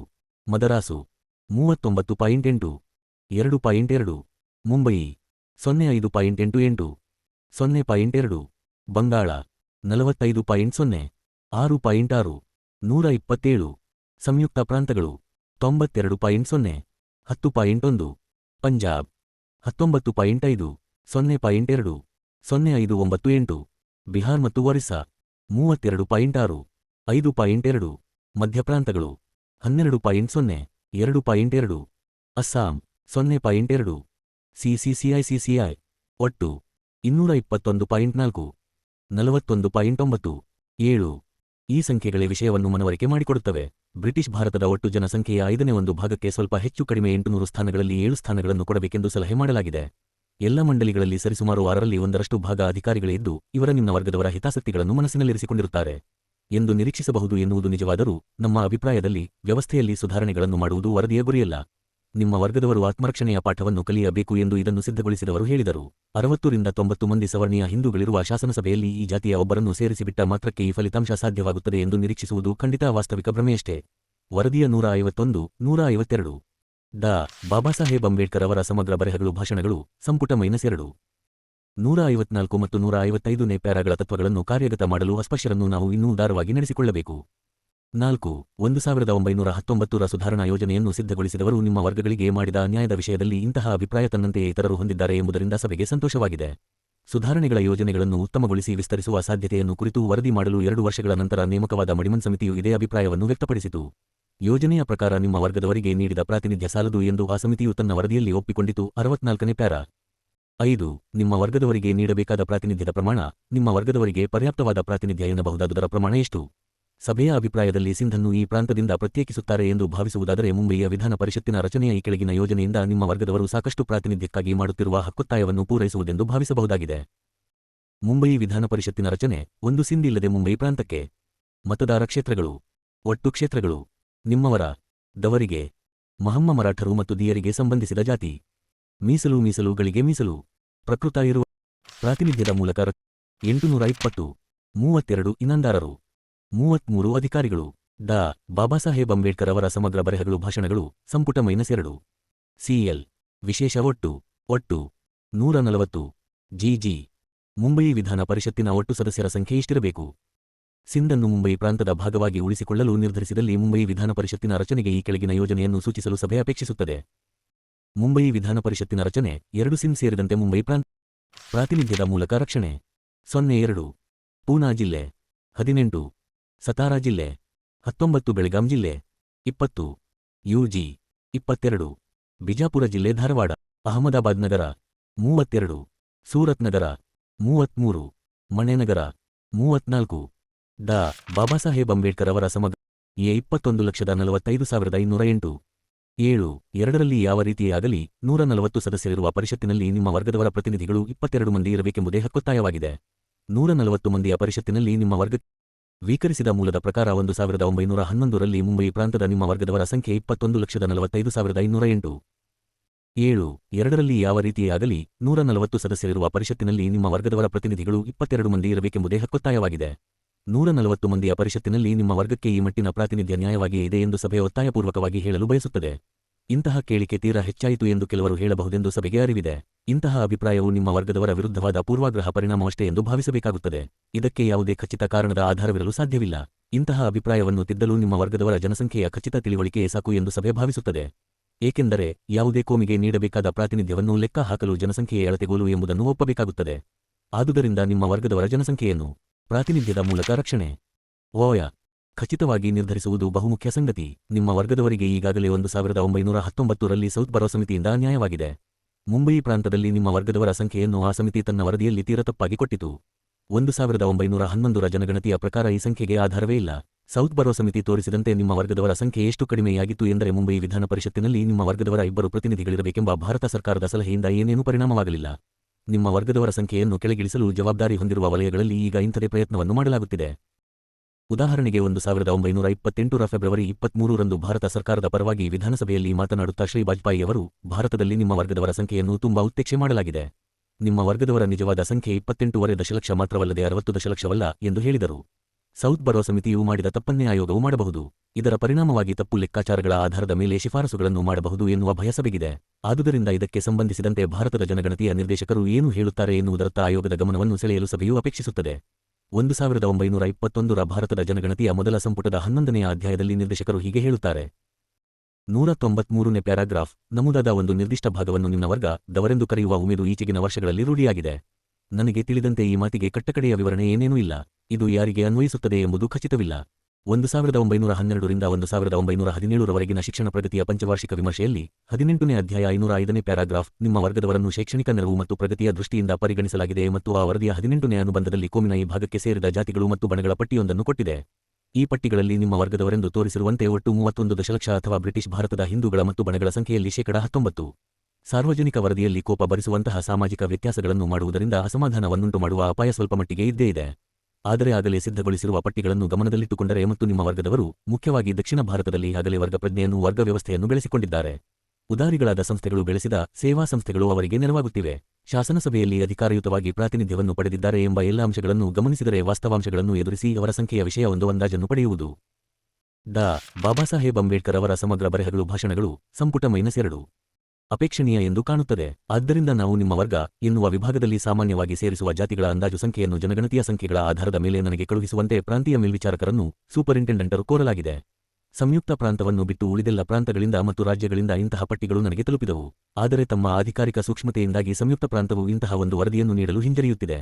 ಒಂದೇ ಗುಂಪಿನ ಸ್ಥಾನದ ಬಗ್ಗೆ ಭಾರತದ ಬೇರೆ ಬೇರೆ ಭಾಗಗಳಲ್ಲಿ ಬೇರೆ ಬೇರೆ ಅಭಿಪ್ರಾಯಗಳಿರುವುದರಿಂದ ಈ ಸಂಖ್ಯೆಗಳಿಗೆ ನಿಖರವಾದ ಏಕರೂಪದ ಮಾನದಂಡಗಳ ಆಧಾರಗಳೇನೂ ಇಲ್ಲ. ಕೆಲವು ಸಂದರ್ಭಗಳಲ್ಲಿ ನಾನು ಶೈಕ್ಷಣಿಕ ವರದಿಯಲ್ಲಿನ ಅಂಕಿಗಳು ಮತ್ತು 1910ರ ವರದಿಗಳು ಮತ್ತು ಕೋಷ್ಟಗಳು ಇವುಗಳ ಆಧಾರದ ಮೇಲೆ ಅಂದಾಜನ್ನು ಮಾರ್ಪಡಿಸಬೇಕಾಯಿತು. ಇವುಗಳಲ್ಲಿ ಆಗಲೇ ವಿವರಿಸಿದ ಸಾಮಾನ್ಯ ದೋಷವು ಎಂದರೆ ಯಾವುದೇ ಜಾತಿಯ ಜನರ ಒಟ್ಟು ಸಂಖ್ಯೆಯನ್ನು ದಾಖಲೆ ಮಾಡಿಲ್ಲ ಎಂಬುದು ಉಂಟು. ಆದರೂ ಕೆಳಗೆ ಕೊಟ್ಟಿರುವ ತಖ್ಯೆಯು ಹಿಂದೂ ಸಮುದಾಯದಲ್ಲಿ ನಿಮ್ಮ ವರ್ಗದವರನ್ನಿಸಿಕೊಳ್ಳುವವರ ಕನಿಷ್ಠ ಸಂಖ್ಯೆ ಎಂದು ಭಾವಿಸಬಹುದಾದ ಅಂದಾಜನ್ನು ಕೊಡುತ್ತದೆ. ಈ ಪ್ರಾಂತೀಯ ಅಂಕಿಗಳ ಮೊತ್ತ ಸುಮಾರು 53 ದಶಲಕ್ಷಗಳು. ಆದರೆ ಈ ಅಂದಾಜು 1 ಸಂಬಂಧಿಸಿದ ಜಾತಿಗಳ ಮತ್ತು ಕೋಮುಗಳ ಸಂಪೂರ್ಣ ಸಂಖ್ಯಾಬಲವನ್ನು ಮತ್ತು 2 ಈಚೆಗೆ ಹಿಂದೂ ಧರ್ಮಕ್ಕೆ ಸೇರಿಸಿಕೊಂಡ ಆದರೆ ಅವರಲ್ಲಿ ಬಹುಮಂದಿಯ ಸ್ಪೃಶ್ಯರೆಂದು ಪರಿಗಣಿತರಾಗುವ ಆದಿವಾಸಿಗಳನ್ನು ಒಳಗೊಳ್ಳುವುದಿಲ್ಲವಾದ್ದರಿಂದ ಈ ಸಂಖ್ಯೆಯನ್ನು ಕನಿಷ್ಠವಾದ ಮತ್ತು ಬಿಗಿಹಿಡಿತದ ಅಂದಾಜು ಎಂದೇ ತೆಗೆದುಕೊಳ್ಳಬೇಕು. ಭಾರತದಲ್ಲಿ ಅಸ್ಪೃಶ್ಯ ಜನ ಎಂದೇ ಪರಿಗಣಿತರಾಗುವ ಎಲ್ಲ ನಿಮ್ಮ ವರ್ಗದವರ ಸಂಖ್ಯೆಯನ್ನು ಖಚಿತವಾಗಿ ಎನ್ನಬಹುದಾದ ಪ್ರದೇಶಗಳಲ್ಲಿ 55ರಿಂದ 60 ದಶಲಕ್ಷ ಎಂದು ನಾವು ನಿಸ್ಸಂದೇಹವಾಗಿ ಹೇಳಬಹುದು. ಭಾರತದಲ್ಲಿ ನಿಮ್ಮ ವರ್ಗಗಳವರ ಜನಸಂಖ್ಯೆ ಪ್ರಾಂತಗಳು 000ಗಳನ್ನು ಬಿಟ್ಟಿದೆ. ಒಟ್ಟು 52,600 ಪ್ರಾತಿನಿಧ್ಯದ ಮೂಲಕ ರಕ್ಷಣೆ. ಸಂಯುಕ್ತ ಪ್ರಾಂತ ಬರೋಡಾ ಯೂರೋ 000 177. ಪರಿಶೀಲನೆಯೊಡನೆ ಜನಗಣತಿಯ ನಿರ್ದೇಶಕರು ಮಾಡಿದ ಈ ಅಂದಾಜು ಭಾರತದ ವಿವಿಧ ಪ್ರಾಂತಗಳಲ್ಲಿ ನಿಮ್ಮ ವರ್ಗದವರ ಸಂಖ್ಯಾಬಲವನ್ನು ಕುರಿತ ಎಲ್ಲಾ ಊಹೆಗಳನ್ನು ಬದಿಗೊತ್ತಬೇಕು. ಶ್ರೀ ವಾಜಪೇಯಿಯವರ ಅಂದಾಜಿನ ಸಿಂಧುತ್ವವನ್ನು ಅದು ನಾಶ ಮಾಡುತ್ತದೆ. ಏಕೆಂದರೆ ತಮ್ಮ ಹೇಳಿಕೆಗೆ ಆಧಾರವಾಗಿದ್ದುವೆಂದು ಶ್ರೀ ವಾಜಪೇಯಿಯವರು ಹೇಳಿದ ಪ್ರಾಂತೀಯ ಶೈಕ್ಷಣಿಕ ವರದಿಗಳ ಅಂಕಿಗಳನ್ನು ಸರಿ ನೋಡಿದ ನಂತರವೇ ಈ ಅಂದಾಜನ್ನು ನಿರ್ಣಯಿಸಿರುವುದು. ಇದರ ನಿಖರತೆಯನ್ನು ಒಪ್ಪಿಕೊಳ್ಳಬೇಕು. ಏಕೆಂದರೆ ನಿರ್ದೇಶಕರು ಹೇಳಿದಂತೆ ಎಚ್ಚರಿಕೆಯ ತನಿಖೆಯ ನಂತರವೇ ಈ ಅಂದಾಜನ್ನು ಮಾಡಿರುವುದು. ಆದ್ದರಿಂದ ಶಾಸನಬದ್ಧ ಆಯೋಗವು ಬೇರಾವುದೇ ಅಂಕಿ ಸಂಖ್ಯೆಗಳನ್ನು ಒಪ್ಪದೆ ಇವನ್ನೇ ಒಪ್ಪಬೇಕೆಂದು ಒತ್ತಾಯ ಮಾಡಬೇಕಾಗಿದೆ. ಈ ಅಂದಾಜಿನ ಪ್ರಕಾರ ಮುಂಬೈ ಪ್ರಾಂತದಲ್ಲಿ ನಿಮ್ಮ ವರ್ಗದವರ ಸಂಖ್ಯಾಬಲ 28 ಲಕ್ಷ ಜನ ಅಥವಾ ಒಟ್ಟು ಪ್ರಜಾಸಂಖ್ಯೆಯಲ್ಲಿ 10.8%. ಅವರ ಸಂಖ್ಯಾಬಲ ಒಂದರ ಆಧಾರದ ಮೇಲೆಯೇ ನಿಮ್ಮ ವರ್ಗದವರಿಗೆ 140 ಸ್ಥಾನಗಳಲ್ಲಿ 15 ಸ್ಥಾನಗಳಿಗೆ ಹಕ್ಕುಂಟು. 9. ಒಂದು ಕೋಮಿಗೆ ನೀಡುವ ಪ್ರಾತಿನಿಧ್ಯದ ಪ್ರಮಾಣಕ್ಕೆ ಅದರ ಸಂಖ್ಯಾಬಲವೊಂದೇ ಆಧಾರ ಅಂಶವಾಗಿದ್ದರೆ ನಿಮ್ಮ ವರ್ಗದವರು 7 ಹೆಚ್ಚು ಸ್ಥಾನಗಳನ್ನು ಬಯಸುವುದು ಸಹಜವೆಂಬುದು ನಿಸ್ಸಂದೇಹ. ಆದರೆ ಇಂತಹ ವಿಷಯವನ್ನು ನಿರ್ಧರಿಸುವಾಗ ಕೋಮಿನ ಸಂಖ್ಯಾಬಲವನ್ನು ಏಕೈಕ ನಿರ್ಣಾಯಕ ಅಂಶವನ್ನಾಗಿ ತೆಗೆದುಕೊಳ್ಳುವ ಸಾಧ್ಯವಿಲ್ಲ ಎಂದು ಗುರುತಿಸಬೇಕು. ಪ್ರಾತಿನಿಧ್ಯದ ಅಂಶವೇನೂ ಆಗುವುದಿಲ್ಲ. ಕೋಮಿನ ಪರಿಸ್ಥಿತಿ ಎಂದರೆ ಸಾಮಾಜಿಕ ಹೋರಾಟದಲ್ಲಿ ಅದರ ಸ್ವಯಂ ರಕ್ಷಣೆಯ ಸಾಮರ್ಥ್ಯ. ಈ ಸಾಮರ್ಥ್ಯವು ಸ್ಪಷ್ಟವಾಗಿ ಕೋಮಿನ ಶೈಕ್ಷಣಿಕ ಮತ್ತು ಆರ್ಥಿಕ ಅಂತಸ್ತನ್ನು ಅವಲಂಬಿಸಿರುತ್ತದೆ. ಕೋಮಿನ ಪರಿಸ್ಥಿತಿ ಕೆಳಸ್ಥಿತಿಯಲ್ಲಿದ್ದಷ್ಟು ಅದಕ್ಕೆ ಇತರರಿಗಿಂತ ಚುನಾವಣೆಯ ಮೂಲಕ ದೊರೆಯುವ ಅನುಕೂಲಗಳು ಹೆಚ್ಚಾಗಿರಬೇಕು ಎಂಬ ತತ್ವದ ಮನ್ನಣೆಯಿಂದ ಇದು ಸ್ವಯಂಸಿದ್ಧವಾಗುತ್ತದೆ. ಶೈಕ್ಷಣಿಕವಾಗಿ ಮತ್ತು ಆರ್ಥಿಕವಾಗಿ ನಿಮ್ಮ ವರ್ಗದವರ ಸ್ಥಾನವು ಈ ಪ್ರಾಂತದಲ್ಲಿ ಕಟ್ಟಕಡೆಯದು ಎನ್ನುವುದರಲ್ಲಿ ಭಿನ್ನಾಭಿಪ್ರಾಯವೇ ಸಾಧ್ಯವಿಲ್ಲ. ಆದ್ದರಿಂದ ಸಂಖ್ಯಾಬಲಕ್ಕೆ ಅನುಗುಣವಾಗಿ ದೊರಕಬೇಕಾದ ಚುನಾವಣಾ ಅನುಕೂಲಕ್ಕಿಂತ ಹೆಚ್ಚಿನ ಅನುಕೂಲಗಳನ್ನು ಪಡೆಯಲು ಅವರಿಗೆ ಹಕ್ಕಿದೆ. ಸಂಖ್ಯಾಬಲದಿಂದ ದೊರಕುವ ಚುನಾವಣಾ ಅನುಕೂಲಕ್ಕಿಂತ ಹೆಚ್ಚಿನ ಅನುಕೂಲ ನಿಮ್ಮ ವರ್ಗಗಳವರಿಗೆ ದೊರಕಬೇಕು. ಏಕೆಂದರೆ ಬೇರಾವ ಕೋಮುಗಳು ನಿಮ್ಮ ವರ್ಗಗಳವರಷ್ಟು ದಲಿತ. ಡಾ. ಬಾಬಾಸಾಹೇಬ್ ಅಂಬೇಡ್ಕರ್ ಅವರ ಸಮಗ್ರ ಬರೆಹಗಳು ಭಾಷಣಗಳು ಸಂಪುಟ -2 ಪರಿಸ್ಥಿತಿಯಲ್ಲಿವೆ ಎಂದು ಹೇಳುವಂತಿಲ್ಲ. ಅಲ್ಲದೆ ನಿಮ್ಮ ವರ್ಗದವರ ಸಾಮಾನ್ಯ ಹಣೆಯ ಬರಹವೇ ಆಗಿ ಹೋಗಿ ಬದುಕಿನಲ್ಲಿ ಅವರ ತುಚ್ಛ ಸ್ಥಾನದಿಂದ ಮೇಲೇರಲು ಸಾಧ್ಯವೇ ಇಲ್ಲದಂತೆ ಮಾಡಿರುವ ತೀವ್ರ ನಿಷೇಧಗಳ ಹೊರೆ ಬೇರಾವುದೇ ವರ್ಗಗಳ ಮೇಲೆ ಎಂದು ಹೇಳಲು ಸಾಧ್ಯವಿಲ್ಲ. ಪ್ರಾತಿನಿಧ್ಯದಲ್ಲಿ ಹೆಚ್ಚಳಬೇಕೆಂದು ಕೇಳುವುದಕ್ಕೆ ಇರುವ ಒಂದು ನ್ಯಾಯವಾದ ಕಾರಣ ಇಂದು ಎಂದು ಸಭೆ ಭಾವಿಸುತ್ತದೆ. ನಿಮ್ಮ ವರ್ಗಗಳವರಿಗೆ ಅದು ಅಪೇಕ್ಷಿಸುವ ಅಧಿಕ ಪ್ರಾತಿನಿಧ್ಯವನ್ನು ಸಮರ್ಥಿಸುವ ಇನ್ನೊಂದು ಕಾರಣವೂ ಇದೆ ಎಂದು ಸಭೆಯ ಅಭಿಪ್ರಾಯ. ಅಲ್ಪಸಂಖ್ಯಾತ ವರ್ಗವನ್ನು ಅದರ ಪ್ರತಿನಿಧಿಗಳು ರಕ್ಷಿಸುವುದು ಸಾಧ್ಯವಾಗಬೇಕಾದರೆ ಅದಕ್ಕೆ ದೊರಕುವ ಪ್ರಾತಿನಿಧ್ಯ ಪರಿಣಾಮಕಾರಿಯಾಗಿರಬೇಕು. ಇಲ್ಲವಾದರೆ ಪ್ರಾತಿನಿಧ್ಯ ಹಾಸ್ಯಾಸ್ಪದವಷ್ಟೇ ಆಗುತ್ತದೆ. ಈ ಆಕ್ಷೇಪಣೆಯಿಂದ ತಪ್ಪಿಸಿಕೊಳ್ಳಬೇಕಾದರೆ, ಅಲ್ಪಸಂಖ್ಯಾತ ವರ್ಗದವರನ್ನು ರಕ್ಷಿಸಬೇಕಾದರೆ ಅದು ದಲಿತ ಸ್ಥಿತಿಯಲ್ಲಿ ಮುಂದುವರಿಯುವುದನ್ನು ತಡೆಯಬೇಕಾದರೆ ಅದಕ್ಕೆ ಸಾಕಷ್ಟು ಪ್ರಾತಿನಿಧ್ಯ ದೊರಕಬೇಕೆಂಬುದನ್ನು ಗುರುತಿಸಬೇಕು. ಇದೇ ಅಭಿಪ್ರಾಯಕ್ಕೆ ಒಂದು ಹೇಳಿಕೆಯ ರೂಪವನ್ನು ಕೊಡುವುದಾದರೆ, ಅಲ್ಪಸಂಖ್ಯಾತ ವರ್ಗದ ಪ್ರಾತಿನಿಧ್ಯದ ಪರಿಣಾಮ ತನ್ನನ್ನು ಇತರರು ತಳ್ಳಿಹಾಕಿಬಿಡುವುದು ಅಸಾಧ್ಯ ಎಂಬ ಭಾವನೆ ಬರುವುದನ್ನು ಅವಲಂಬಿಸಿದೆ. ಹೆಚ್ಚಿನ ಪ್ರಾತಿನಿಧ್ಯವನ್ನು ಕೇಳುವಾಗ ದೇಶದ ಇತರ ಅಲ್ಪಸಂಖ್ಯಾತ ವರ್ಗಗಳೊಂದಿಗೆ ಈ ತತ್ವವನ್ನು ತಮ್ಮ ಪರವಾಗಿ ಆಶ್ರಯಿಸಲು ಸಭೆಗೆ ಹಕ್ಕಿದೆ ಎಂದು ಅದು ಭಾವಿಸುತ್ತದೆ. 10. ಎಲ್ಲ ಅಲ್ಪಸಂಖ್ಯಾತ ಕೋಮುಗಳನ್ನು ನಿಷ್ಪಕ್ಷಪಾತವಾಗಿ ಕಾಣುವ ಅಗತ್ಯ. ಪ್ರಾತಿನಿಧ್ಯದ ಪ್ರಮಾಣವನ್ನು ನಿರ್ಧರಿಸುವ ಈ ತತ್ವಗಳು ಭಾರತ ಸರ್ಕಾರವು ಸೌತ್ ಬರೋ ಸಮಿತಿಯ ವರದಿಯನ್ನು ವಿಮರ್ಶಿಸಿದೆ. ಅಧಿಕೃತ ಪತ್ರದಲ್ಲಿ ನಿರ್ಧರಿಸುವ ತತ್ವಗಳು ಇಡೀ ಭಾರತದಲ್ಲಿ ಹೆಸರಿಸಬಹುದಾಗಿದ್ದ ಬೇರೆ ಯಾವುದೇ ಕೋಮಿಗಿಂತ ನಿಮ್ಮ ವರ್ಗಗಳವರಿಗೆ ಅನ್ವಯಿಸುವುದು ಹೆಚ್ಚು ಯೋಗ್ಯವಾಗಿತ್ತು ಎಂದು ಹೇಳಲು ಸಭೆ ಅಪೇಕ್ಷಿಸುತ್ತದೆ. ಆಚರಣೆಯಲ್ಲಿ ಮಾತ್ರ ಇಡೀ ಭಾರತದಲ್ಲಿ ನಿಮ್ಮ ವರ್ಗಗಳವರಿಂದ ಈ ತತ್ವಗಳನ್ನು ದೂರವೇ ಇಡಲಾಯಿತು ಮತ್ತು ನಿಮ್ಮ ವರ್ಗಗಳವರ ವಿಷಯದಲ್ಲಿ ಹೇಳಬಹುದಾದಂತಹ ಸ್ಥಿತಿಗಿಂತ ಬಹು ಉತ್ತಮವಾದ ಮತ್ತು ಶಕ್ತಿಯುವಾದ ಸ್ಥಾನವನ್ನು ಹೊಂದಿದ್ದ ಮಹಮ್ಮದೀಯರಂತಹ ಕೋಮಿಗೆ ಈ ತತ್ವಗಳ ಲಾಭವನ್ನು ನೀಡಲಾಯಿತು. ಸಮಾನತೆ ನೀಡದ ಇಂತಹ ನಡವಳಿಕೆಯ ಒಂದು ನಿದರ್ಶನವಾಗಿ ಸಭೆಯು ಈ ಕೆಳಗಿನ ವಾಸ್ತವಾಂಶಗಳತ್ತ ಆಯೋಗದ ಗಮನವನ್ನು ಸೆಳೆಯುತ್ತದೆ. ಪ್ರಾಂತಗಳು. ಮುಸ್ಲಿಮರ ಸಂಖ್ಯೆ. ಮುಸ್ಲಿಮರಿಗೆ ನಿಮ್ಮ ವರ್ಗಗಳಿಗೆ ಸ್ಥಾನಗಳು. ಜನಸಂಖ್ಯೆ. ಸ್ಥಾನಗಳು. ಮಧ್ಯಪ್ರಾಂತಗಳು $129 ಮತ್ತು $921. 00. 30,60,512. ಮುಂಬಯಿ ಪ್ರಾಂತ 12,07,402. 2. 1.627 990. ನಿಮ್ಮ ವರ್ಗದವರಿಗೆ ಮಾಡಲಾದ ಈ ಅನ್ಯಾಯವನ್ನು ಕಂಡು ಯಾರಿಗೆ ಎಷ್ಟೇ ರೋಷ ಉಕ್ಕಿದರೂ ಭಾರತ ಸರ್ಕಾರಕ್ಕೆ ಮಾತ್ರ ನಾಚಿಕೆಯಾಗುವುದಿಲ್ಲ. ಏಕೆಂದರೆ ಅದು ಈ ತತ್ವಗಳನ್ನು ಘೋಷಿಸಿದ್ದು. ಪ್ರಾತಿನಿಧ್ಯದ ಮೂಲಕ ರಕ್ಷಣೆ. 2822. ಅವುಗಳನ್ನು ಮಹಮ್ಮದೀಯರಿಗೆ ಮಾತ್ರವೇ ಅನ್ವಯಿಸುವ ಪರಿಮಿತ ಉದ್ದೇಶದಿಂದ. ಎಲ್ಲರಿಗೂ ತಿಳಿದಿರುವ ಹಾಗೆ ಇದಕ್ಕೆ ಕಾರಣ ಬೇರೆ ಬೇರೆ ಕೋಮುಗಳವರ ರಾಜಕೀಯ ಪ್ರಾಮುಖ್ಯತೆಗೆ ಅನುಗುಣವಾಗಿ ಅಂತಸ್ತುಗಳಾಗಿ ವರ್ಗೀಕರಿಸುವುದನ್ನು ಸಭೆ ವಿರೋಧಿಸುತ್ತದೆ. ಎಲ್ಲ ಕೋಮುಗಳಿಗೂ ರಾಜಕೀಯವಾಗಿ ಒಂದೇ ಸಮವಾದ ಪ್ರಾಮುಖ್ಯತೆ ಎನ್ನುವುದನ್ನು ಬಿಟ್ಟು ಬೇರಾವುದೇ ಕ್ಷೇಮಕರವಾದ, ಸುಭದ್ರವಾದ ನಿಯಮ ಇರಲು ಸಾಧ್ಯವಿಲ್ಲ. ಎಲ್ಲ ಕೋಮುವಾರು ತೊಂದರೆಗಳ ಬೇರು ಈ ಅನ್ಯಾಯದ ತಾರತಮ್ಯವೇ. ಇದು ಸಮಾನಾವಕಾಶದ ತತ್ವವನ್ನು ನಾಶ ಮಾಡುತ್ತದೆ. ಸಂಸತ್ತು ಸುಧಾರಣೆಗಳ ಮೊದಲನೆಯ ಕಂತನ್ನು ನೀಡಿದಾಗಲೇ ಭಾರತದ ಆಡಳಿತದಲ್ಲಿ ಈ ತತ್ವವನ್ನು ನುಸುಳಿಸಿದ್ದು, ನಿಮ್ಮ ವರ್ಗಗಳವರ ರಾಜಕೀಯ ಸುಧಾರಣೆಗಳನ್ನು ವಿಸ್ತರಿಸುವ ಸಂದರ್ಭದಲ್ಲಿ ನಿಮ್ಮ ವರ್ಗಗಳವರ ಅಸ್ತಿತ್ವವು ಗಂಭೀರವಾಗಿ ಪರಿಗಣಿಸಬೇಕಾದ ಸಮಸ್ಯೆ ಎಂದು ಈಗಿನ ಸೆಕ್ರೆಟರಿ ಆಫ್ ಸ್ಟೇಟ್ ಅವರು ಗುರುತಿಸಿರುವುದಕ್ಕೆ ಸಭೆ ಸಂತೋಷಪಡುತ್ತದೆ. ಆದರೆ ಹೀಗೆ ಗುರುತಿಸಿರುವುದು ದೇಶದ ಸಂವಿಧಾನದ ಚೌಕಟ್ಟಿನಲ್ಲಿ ಮಾಡಬಹುದಾದ ಮಾರ್ಪಾಡುಗಳಲ್ಲಿ ಪ್ರತಿಬಿಂಬಿತವಾಗದಿದ್ದರೆ ಅದು ನಿಷ್ಫಲವಾಗುತ್ತದೆ ಎನ್ನುವುದರತ್ತ ಗಮನ ಸೆಳೆಯಲು ಸಭೆಯು ಬಯಸುತ್ತದೆ. 11. ಪ್ರಾತಿನಿಧ್ಯದ ವಿಧಾನಸಭೆಯು ನಾಮಕರಣ ತತ್ವವನ್ನು ವಿರೋಧಿಸುತ್ತದೆ. ಚುನಾವಣೆಯ ತತ್ವವನ್ನು ನಿಮ್ಮ ವರ್ಗಗಳಿಗೂ ವಿಸ್ತರಿಸಬೇಕೆಂದು ಒತ್ತಾಯಪಡಿಸುತ್ತದೆ. ಚುನಾವಣೆಯ ಜವಾಬ್ದಾರಿ ಸರ್ಕಾರದ ದೃಷ್ಟಿಯಿಂದ ಸರಿಯಾದ ತತ್ವವಷ್ಟೇ ಅಲ್ಲ, ರಾಜಕೀಯ ಶಿಕ್ಷಣದ ದೃಷ್ಟಿಯಿಂದಲೂ ರೂಢಿಯಲ್ಲಿ ಅಗತ್ಯ. ಪ್ರತಿ ಕೋಮಿಗೂ ರಾಜಕೀಯ ಶಿಕ್ಷಣದ ಅಗತ್ಯವಿದೆ. ಮತ ಚಲಾವಣೆಯಿಲ್ಲದೆ ಬೇರಾವ ರೀತಿಯಲ್ಲೂ ಈ ಶಿಕ್ಷಣ ದೊರಕಲು ಸಾಧ್ಯವಿಲ್ಲ. ಬೇರಾವ ಕೋಮಿಗಿಂತ ಇಂತಹ ಶಿಕ್ಷಣದ ಅಗತ್ಯ ಇರುವ ನಿಮ್ಮ ವರ್ಗಗಳವರಿಂದ ಶೀಘ್ರವಾಗಿ ವಿಕಾಸಗೊಳ್ಳುತ್ತಿರುವ ಭಾರತದ ರಾಜಕೀಯ ಜೀವನ ತಮ್ಮ ಪಾಲನ್ನು ಪಡೆದುಕೊಳ್ಳಲು ಅವಕಾಶವನ್ನು ಕಳೆದುಕೊಂಡಿರುವುದು ದುರದೃಷ್ಟದ ಸಂಗತಿ. ನಿಮ್ಮ ವರ್ಗಗಳವರ ಮಟ್ಟಿಗೆ ಚುನಾವಣೆ ಅಗತ್ಯವಾಗಿರುವುದಕ್ಕೆ ಇನ್ನೊಂದು ಕಾರಣವೂ ಇದೆ. ಸಚಿವ ಸ್ಥಾನ ಬಹು ಮುಖ್ಯವಾದ ಹಕ್ಕು. ನಿಮ್ಮ ವರ್ಗದವರು ಇದನ್ನು ಬಿಟ್ಟುಕೊಡಲು ಸಾಧ್ಯವಿಲ್ಲ. ದೇಶದ ಸಚಿವ ಮಂಡಲದಲ್ಲಿ ಸ್ಥಾನವನ್ನು ಪಡೆದು ಅಲ್ಲಿಂದ ಸರ್ಕಾರದ ಧೋರಣೆಯ ಮೇಲೆ ಪ್ರಭಾವ ಬೀರಲು ಸಾಧ್ಯವಾಗದೆ ಹೋದರೆ ರಾಜಕೀಯ ಸುಧಾರಣೆಗಳನ್ನು ಕಾರ್ಯಗತ ಮಾಡುವುದರಿಂದ ಅವರಿಗೆ ಹೆಚ್ಚಿನ ಪ್ರಯೋಜನವೇನೂ ಆಗಲು ಸಾಧ್ಯವಿಲ್ಲ. ತಮ್ಮ ಪ್ರತಿನಿಧಿಗಳನ್ನು ತಾವೇ ಆರಿಸಿಕೊಳ್ಳುವ ಅವಕಾಶವನ್ನು ಅವರಿಗೆ ನೀಡದಿದ್ದರೆ ಈ ಅವಕಾಶವೂ ಅವರಿಗೆ ತಪ್ಪಿಹೋಗುತ್ತದೆ. ಏಕೆಂದರೆ ಜವಾಬ್ದಾರಿ ಸರ್ಕಾರದಲ್ಲಿ ನಾಮಕರಣ ಸದಸ್ಯರು ಸಚಿವರಾಗಲು ಅನರ್ಹರಾಗುತ್ತಾರೆ. ನಿಮ್ಮ ವರ್ಗಗಳವರನ್ನು ಹಕ್ಕಿನಿಂದ ವಂಚಿತರನ್ನಾಗಿ ಮಾಡಬಲ್ಲ ನಾಮಕರಣದಂತಹ ಪ್ರಾತಿನಿಧ್ಯ ಪದ್ಧತಿ ತನಗೆ ತಾನೇ ಅಯೋಗ್ಯ ಎನಿಸುತ್ತದೆ. 12. ಚುನಾವಣೆಯ ತತ್ವವನ್ನು ನಿಮ್ಮ ವರ್ಗದವರಿಗೆ ವಿಸ್ತರಿಸುವುದಕ್ಕೆ ಸಾಮಾನ್ಯವಾಗಿ 2 ಆಕ್ಷೇಪಣೆಗಳನ್ನು ಒಡ್ಡುತ್ತಾರೆ. ಮತದಾರ ಕ್ಷೇತ್ರಗಳನ್ನು ರೂಪಿಸುವುದರಲ್ಲಿ ಕಷ್ಟ. ಇದು ಪ್ರಾಮಾಣಿಕವಲ್ಲ ಎಂದು ತಳ್ಳಿಹಾಕಬೇಕಾದ ಆಕ್ಷೇಪಣೆ ಎಂದು ಸಭೆ ಭಾವಿಸುತ್ತದೆ. ನಿಮ್ಮ ವರ್ಗಗಳವರ ಪ್ರಾತಿನಿಧ್ಯದ ವಿಷಯದಲ್ಲಿ ಚುನಾವಣೆಯನ್ನು ಕೈಬಿಟ್ಟು ಸರ್ಕಾರವು ನಾಮಕರಣ ಪದ್ಧತಿಯನ್ನು ಆರಿಸಲು ಮತದಾರರ ಕ್ಷೇತ್ರಗಳನ್ನು ರೂಪಿಸುವುದರಲ್ಲಿನ ಕಷ್ಟವೇ ಕಾರಣವಾಗಿದ್ದರೆ ಚುನಾವಣೆಯ ತತ್ವವನ್ನು ಸರ್ಕಾರವು ಮುಸ್ಲಿಮರಿಗೆ ಬಾಬಾ ಸಾಹೇಬ್ ಅಂಬೇಡ್ಕರ್ ಅವರ ಸಮಗ್ರ ಬರೆಹಗಳು ಭಾಷಣಗಳು ಸಂಪುಟ -2 ಮತ್ತು ಯುರೋಪಿಯನ್ನರಿಗೆ ಅನ್ವಯಿಸುವ ಸಾಹಸ ಮಾಡಿದ್ದೇಕೆ ಎಂದು ಅರ್ಥವಾಗುವುದಿಲ್ಲ. ಇವು ನಿಮ್ಮ ವರ್ಗದವರಿಗಿಂತ ಕಡಿಮೆ ಪ್ರಮಾಣದಲ್ಲಿ ಚದುರಿರುವ ಕೋಮುಗಳಲ್ಲಿ ಈಗಿರುವ ಮತದಾರರ ಕ್ಷೇತ್ರಗಳು ಸೇರಿರುವಂತೆ ಯಾವ ರೀತಿಯಲ್ಲಿ ಮತದಾರರ ಕ್ಷೇತ್ರಗಳನ್ನು ರೂಪಿಸಿದರೂ ಅವುಗಳನ್ನು ತರ್ಕಕ್ಕನುಗುಣವಾಗಿ ಅಸಂಬದ್ಧ ಎಂದು ಖಂಡಿಸಿಬಿಡಬಹುದು. ಆದರೂ ಈ ಕೋಮುಗಳಿಗೆ ಸಮರೂಪದ ಮತದಾರ ಕ್ಷೇತ್ರಗಳನ್ನು ರೂಪಿಸುವುದು ಸಾಧ್ಯವಿಲ್ಲ ಎಂಬುದನ್ನು ಕಂಡುಕೊಂಡಾಗ ಮುಂಬಯಿ ಸರ್ಕಾರವು ತನ್ನ ಸೌಂದರ್ಯ ಪ್ರಜ್ಞೆಯನ್ನು ಬಿಟ್ಟುಕೊಟ್ಟು ಅಸಮರೂಪದ ಕ್ಷೇತ್ರಗಳನ್ನು ರೂಪಿಸುವುದರಲ್ಲಿ ಎದುರಾಗುವ ಈ ಕಷ್ಟಗಳೆಲ್ಲ ಸಭೆಯು ವಿವರಿಸಿರುವ ಪ್ರಾತಿನಿಧ್ಯ ಯೋಜನೆಯಿಂದ ಮರೆಯಾಗುತ್ತದೆ. ಸಮಸ್ಯೆಯು ಹೀಗೆ ಸರಳವಾದ ಮೇಲೆ ಈಗ ನಾಮಕರಣ ಪದ್ಧತಿಯ ಬದಲು ಚುನಾವಣಾ ಪದ್ಧತಿಯನ್ನು ಅನುಸರಿಸಲು ಯಾವ ಆಕ್ಷೇಪಣೆಯನ್ನು ಎತ್ತಲಾಗದು. ತಕ್ಕಷ್ಟು ದೊಡ್ಡದಾದ ಮತದಾರರ ಕ್ಷೇತ್ರವನ್ನು ರೂಪಿಸುವುದರಲ್ಲಿರುವ ಕಷ್ಟ. ಶಾಸನಸಭೆಗೆ ನಿಮ್ಮ ವರ್ಗದವರನ್ನು ಚುನಾವಣೆಗೆ ಬೇಕಾಗುವಷ್ಟು ಸಂಖ್ಯೆಯ ಮತದಾರರು ಯಾವುದಾದರೂ ಮತಕ್ಷೇತ್ರದಲ್ಲಿ ಇರುವರೆ. ನಾಮಕರಣದ ಬದಲು ಚುನಾವಣೆಯನ್ನು ಅನುಸರಿಸಲು ಇರುವ ಒಂದು ಕಷ್ಟವನ್ನು ಎತ್ತಿ ತೋರಿಸಲು ಸಾಮಾನ್ಯವಾಗಿ ಈ ಪ್ರಶ್ನೆಯನ್ನೆತ್ತಿ ಇಲ್ಲ ಎಂದು ಉತ್ತರಿಸಲಾಗುತ್ತದೆ. ಮತ ನೀಡಿಕೆಯ ಈಗಿನ ಮಟ್ಟವನ್ನು ಮುಟ್ಟಲಾಗದು. ಅದು ಹಾಗೆಯೇ ಇರತಕ್ಕದ್ದು ಎಂದು ತೀರ್ಮಾನಿಸಿದರೆ ಈ ಕಷ್ಟ ನಿಸ್ಸಂದೇಹವಾಗಿಯೂ ಇರುತ್ತದೆ. ಈ ಮಟ್ಟ ಈಗಿರುವಂತೆ ಇರುವಷ್ಟು ಕಾಲವು ನಿಮ್ಮ ವರ್ಗದ ಮತದಾರರು ಬಹುಸಂಖ್ಯೆಯಲ್ಲಿರುತ್ತಾರೆ ಎನ್ನುವುದನ್ನು ಸಭೆಯು ಒಪ್ಪಲೇಬೇಕು. ಆದರೆ ಈಗಿರುವ ಮಟ್ಟವನ್ನು ಯಾವ ದೃಷ್ಟಿಯಿಂದ ಪರಿಶೀಲಿಸಿದರೂ ಅದಕ್ಕೆ ಸಮರ್ಥನೆ ಇಲ್ಲ ಎಂದು ಸಭೆ ಅಭಿಪ್ರಾಯಪಡುತ್ತದೆ. ಇದು ಜವಾಬ್ದಾರಿ ಸರ್ಕಾರವನ್ನು ಅಪಹಾಸ್ಯಕ್ಕೆ ಈಡುಮಾಡಿದೆ. ಈಗಿರುವ ಮಟ್ಟದ ಅರ್ಥವೆಂದರೆ ಈಗಿರುವ ಮತದಾರ ಪದ್ಧತಿಯಲ್ಲಿ ಮತದಾರರಾಗುವ ಭಾಗ್ಯವನ್ನು ಪಡೆದ ಮಾತ್ರದಿಂದಲೇ 7 ಲಕ್ಷದಷ್ಟು ಅಲ್ಪಸಂಖ್ಯಾತರು 2 ಕೋಟಿ ಜನರಿರುವ ಪ್ರಾಂತವನ್ನು ಆಳುತ್ತಾರೆ ಎಂಬುದು. ಇಂತಹ ಪರಿಸ್ಥಿತಿ ಸ್ಪಷ್ಟವಾಗಿ ಕೆಡುಕಿನದು. ಇನ್ನು ಮುಂದೆ ಜವಾಬ್ದಾರಿ ಸರ್ಕಾರ ಹೆಸರಿಗೆ ಮಾತ್ರವಲ್ಲದೆ ವಾಸ್ತವಿಕವಾಗಿಯೂ ಇರಬೇಕಾದಲ್ಲಿ ಈ ಪರಿಸ್ಥಿತಿ ಮುಂದುವರಿಯಲು ಬಿಡಲಾಗದು. ಸುಧಾರಣೆಗಳಾಗಬೇಕೆಂದು ಅತ್ಯಂತ ಗಟ್ಟಿಯಾಗಿ ದನಿ ಎತ್ತಿ ಕೇಳಿದ ವರ್ಗ ಮತ ನೀಡಿಕೆಯ ಹಕ್ಕಿನ ಪ್ರಶ್ನೆಯನ್ನು ಸಾಕಷ್ಟು ಒತ್ತಾಯಪೂರ್ವಕವಾಗಿ ಎತ್ತಲಿಲ್ಲ ಎಂದು ಕಾಣುತ್ತದೆ. ಇದಕ್ಕಾಗಿ ವಿಷಾದಪಡಬೇಕಾಗಿದೆ. ಈ ವರ್ಗದ ಗುರಿ ಪ್ರಜಾಪ್ರಭುತ್ವ ಎಂದು ಹೇಳಲಾಗಿದೆ. ಆದರೆ ನಿಜವನ್ನು ಹೇಳಬೇಕೆಂದರೆ, ಬರ್ಮಾ ಸರ್ಕಾರದ ಮಾತಿನಲ್ಲಿ ಹೇಳುವುದಾದರೆ, ಅವರು ಮುಖ್ಯವಾಗಿ ಒಂದು ಪ್ರಜಾಪ್ರಭುತ್ವವಿರುವ ರಾಷ್ಟ್ರಕ್ಕೆ ಮನವಿ ಮಾಡುತ್ತಿರುವುದರಿಂದ ಪ್ರಜಾಪ್ರಭುತ್ವದ ಸಂಸ್ಥೆಗಳ ಪರವಾಗಿದ್ದಾರೆ. ಅವರು ಪ್ರಜಾಪ್ರಭುತ್ವವನ್ನು ಬೇಡಿ ಪ್ರಜೆಗಳನ್ನು ಹೊರಗಿಡುವಂತಿಲ್ಲ. ಸುಧಾರಣೆಯಲ್ಲಿ ಅವರಿಗಿರುವ ಮುಖ್ಯ ಆಸಕ್ತಿ ಎಂದರೆ ಕಾರ್ಯಾಂಗದ ಮೇಲೆ ಅವರಿಗೆ ಲಭ್ಯವಾಗುವುದೆಂದು ಅವರು ನಿರೀಕ್ಷಿಸುವ ಅಧಿಕಾರ. ವಿಶಾಲವಾದ ಮತದಾನದ ಹಕ್ಕು ಮತ್ತು ಗ್ರಾಮೀಣ ಮತದಾರರಿಂದ ಅದರ ನಿಜವಾದ ಅರ್ಥದಲ್ಲಿ ಹೊಣೆಗಾರಿಕೆಯ ಮತ ನೀಡಿಕೆಯು ಅವರ ಕೇಳಿಕೆಯ ತಿರುಳಿನಲ್ಲಿಲ್ಲ. ಶಾಸಕರೆಲ್ಲ ತಮ್ಮ ವರ್ಗದಿಂದಲೇ ಆಯ್ಕೆಯಾಗಿ ತಾವು ಅಪೇಕ್ಷಿಸುವ ನಿಯಂತ್ರಣವನ್ನು ಅವರು ಚಲಾಯಿಸುತ್ತಿರುವವರೆಗೆ ಅವರು ಕೆಲವೇ ಮತದಾರರ ಪ್ರತಿನಿಧಿಗಳೇ, ಹೆಚ್ಚು ಸಂಖ್ಯೆಯ ಮತದಾರರ ಪ್ರತಿನಿಧಿಗಳೇ ಎನ್ನುವುದು ಇವರಿಗೆ ಬೇಕೇ ಇಲ್ಲ. ಪ್ರಾತಿನಿಧ್ಯದ ಮೂಲಕ ರಕ್ಷಣೆ. 825 ಮತದಾನದ ಹಕ್ಕಿನ ಮುಖ್ಯ ಪ್ರಶ್ನೆಯ ವಿಷಯದಲ್ಲಿ ಭಾರತೀಯ ರಾಜಕಾರಣಿಗಳಿಗಿರುವ ಅಲಕ್ಷ್ಯದ ಸರಿಯಾದ ವಿವರಣೆಯಾಗಿರಲಿ ಅಥವಾ ಇಲ್ಲದಿರಲಿ ಕಾಂಗ್ರೆಸ್ಸಿನ ರಾಜಕೀಯದಲ್ಲಿ ಅಧಿಕಾರ ವರ್ಗಾವಣೆಯ ಪ್ರಶ್ನೆಗೆ ಹೋಲಿಸಿದರೆ ಮತದಾನದ ಹಕ್ಕಿನ ಪ್ರಶ್ನೆ ಮುಖ್ಯವಾದ ಸ್ಥಾನವನ್ನು ಪಡೆದಿದೆ ಎನ್ನುವುದಂತೂ ವಾಸ್ತವಾಂಶ.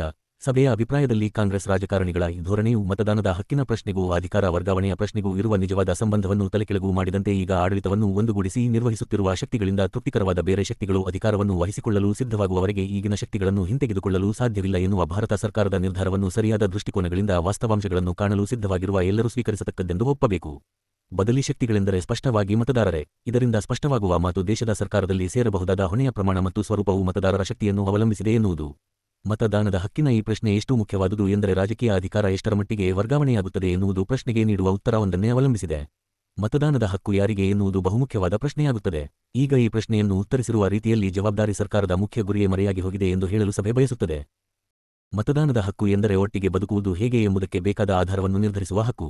ಮತದಾನದ ಹಕ್ಕು ಎಂದರೆ ಬೇರೇನೂ ಅರ್ಥವಿರಲು ಸಾಧ್ಯವೇ ಇಲ್ಲ.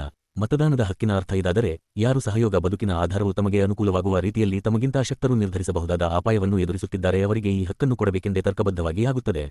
ಇದು ನಿಜವಾದಲ್ಲಿ ಜವಾಬ್ದಾರಿ ಸರ್ಕಾರದ ಈ ಜರೂರುಗಳೇ ಮತದಾನದ ಹಕ್ಕು ಎನ್ನುವ ಮಾತನ್ನು ಸರಿಯಾಗಿ ಅರ್ಥ ಮಾಡಿಕೊಂಡಿದ್ದಲ್ಲಿ, ಮತದಾನದ ಹಕ್ಕು ಎಷ್ಟು ಕೆಳಗಿನವರಿಗೆ ದಕ್ಕಬೇಕೆಂದರೆ ಸಮಾಜದ ಬಡವರು, ತುಳಿತಕ್ಕೆ ಸಿಕ್ಕವರು ಆದ ಅಧಿಕ ಬಹುಸಂಖ್ಯಾತರಿಗೆ ಅದು ಲಭ್ಯವಾಗಬೇಕು.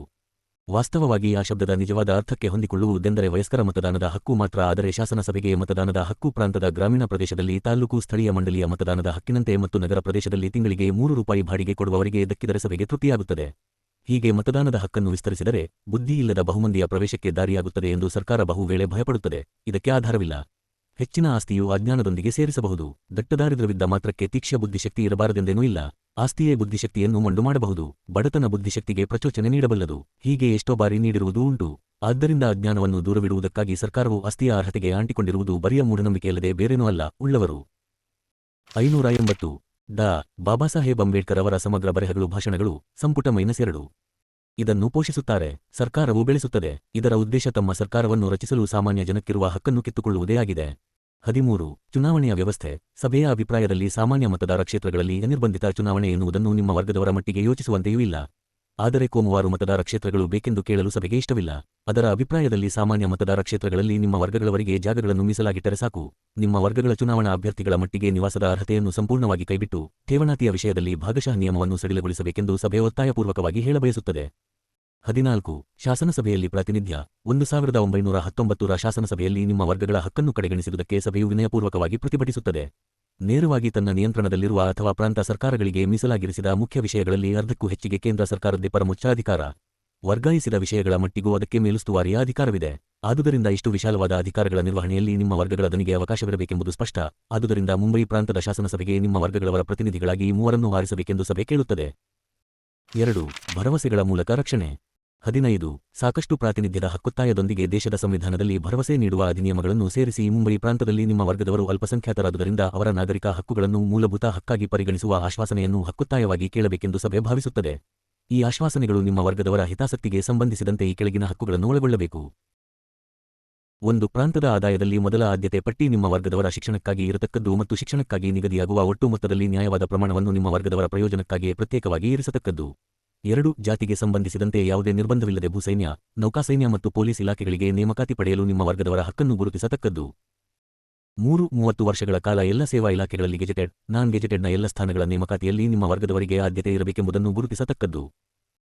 4 ಪ್ರತಿ ಜಿಲ್ಲೆಗೆ ನಿಮ್ಮ ವರ್ಗದವರಲ್ಲೊಬ್ಬರನ್ನು ವಿಶೇಷ ಪೊಲೀಸ್ ಇನ್ಸ್ಪೆಕ್ಟರನ್ನು ನೇಮಿಸುವ ಹಕ್ಕನ್ನು ಗುರುತಿಸತಕ್ಕದ್ದು. 5. ಸ್ಥಳೀಯ ಆಡಳಿತ ಸಂಸ್ಥೆಗಳಲ್ಲಿ ಮೇಲೆ ಸೂಚಿಸಿದಂತೆ ಪರಿಣಾಮಕಾರಿಯಾದ ಪ್ರಾತಿನಿಧ್ಯ ಪಡೆಯಲು ನಿಮ್ಮ ವರ್ಗದವರಿಗಿರುವ ಹಕ್ಕನ್ನು ಪ್ರಾಂತ ಸರ್ಕಾರ ಒಪ್ಪಿಕೊಳ್ಳತಕ್ಕದ್ದು. 6. ಪ್ರಾಂತ ಸರ್ಕಾರವು ಈ ಹಕ್ಕುಗಳನ್ನು ಉಲ್ಲಂಘಿಸಿದಲ್ಲಿ ಭಾರತ ಸರ್ಕಾರಕ್ಕೆ ಮನವಿ ಮಾಡುವ ನಿಮ್ಮ ವರ್ಗದವರ ಹಕ್ಕನ್ನು ಒಪ್ಪಿಕೊಳ್ಳತಕ್ಕದ್ದು ಮತ್ತು ಈ ವಿಷಯದಲ್ಲಿ ಕಾನೂನಿಗೆ ಅನುಗುಣವಾಗಿ ನಡೆದುಕೊಳ್ಳುವಂತೆ ಪ್ರಾಂತ ಸರ್ಕಾರಕ್ಕೆ ಅಪ್ಪಣೆ ಮಾಡಲು ಕೇಂದ್ರ ಸರ್ಕಾರಕ್ಕೆ ಅಧಿಕಾರವನ್ನು ಕೊಡತಕ್ಕದ್ದು. 16. ಇಂತಹ ಭರವಸೆಗಳಿಗೆ ಸಮರ್ಥನೆ ಶಾಸನಸಭೆಯಲ್ಲಿ ನಿಮ್ಮ ವರ್ಗದವರಿಗೆ ಸಾಕಷ್ಟು ಪ್ರಾತಿನಿಧ್ಯವನ್ನು ನೀಡಿರುವುದರಿಂದ ಪ್ರಾತಿನಿಧ್ಯವಿಲ್ಲದ ಅಲ್ಪಸಂಖ್ಯಾತ ವರ್ಗವೂ ಇರುವುದಿಲ್ಲ. ಅವರ ಹಕ್ಕುಗಳಿಗೆ ಅಪಾಯವೂ ಇಲ್ಲ ಎಂದು ವಾದಿಸಬಹುದು. ಈ ಆಶ್ವಾಸನೆಗಳ ಅಗತ್ಯವೇನು ಎಂದು ಕೇಳಬಹುದು.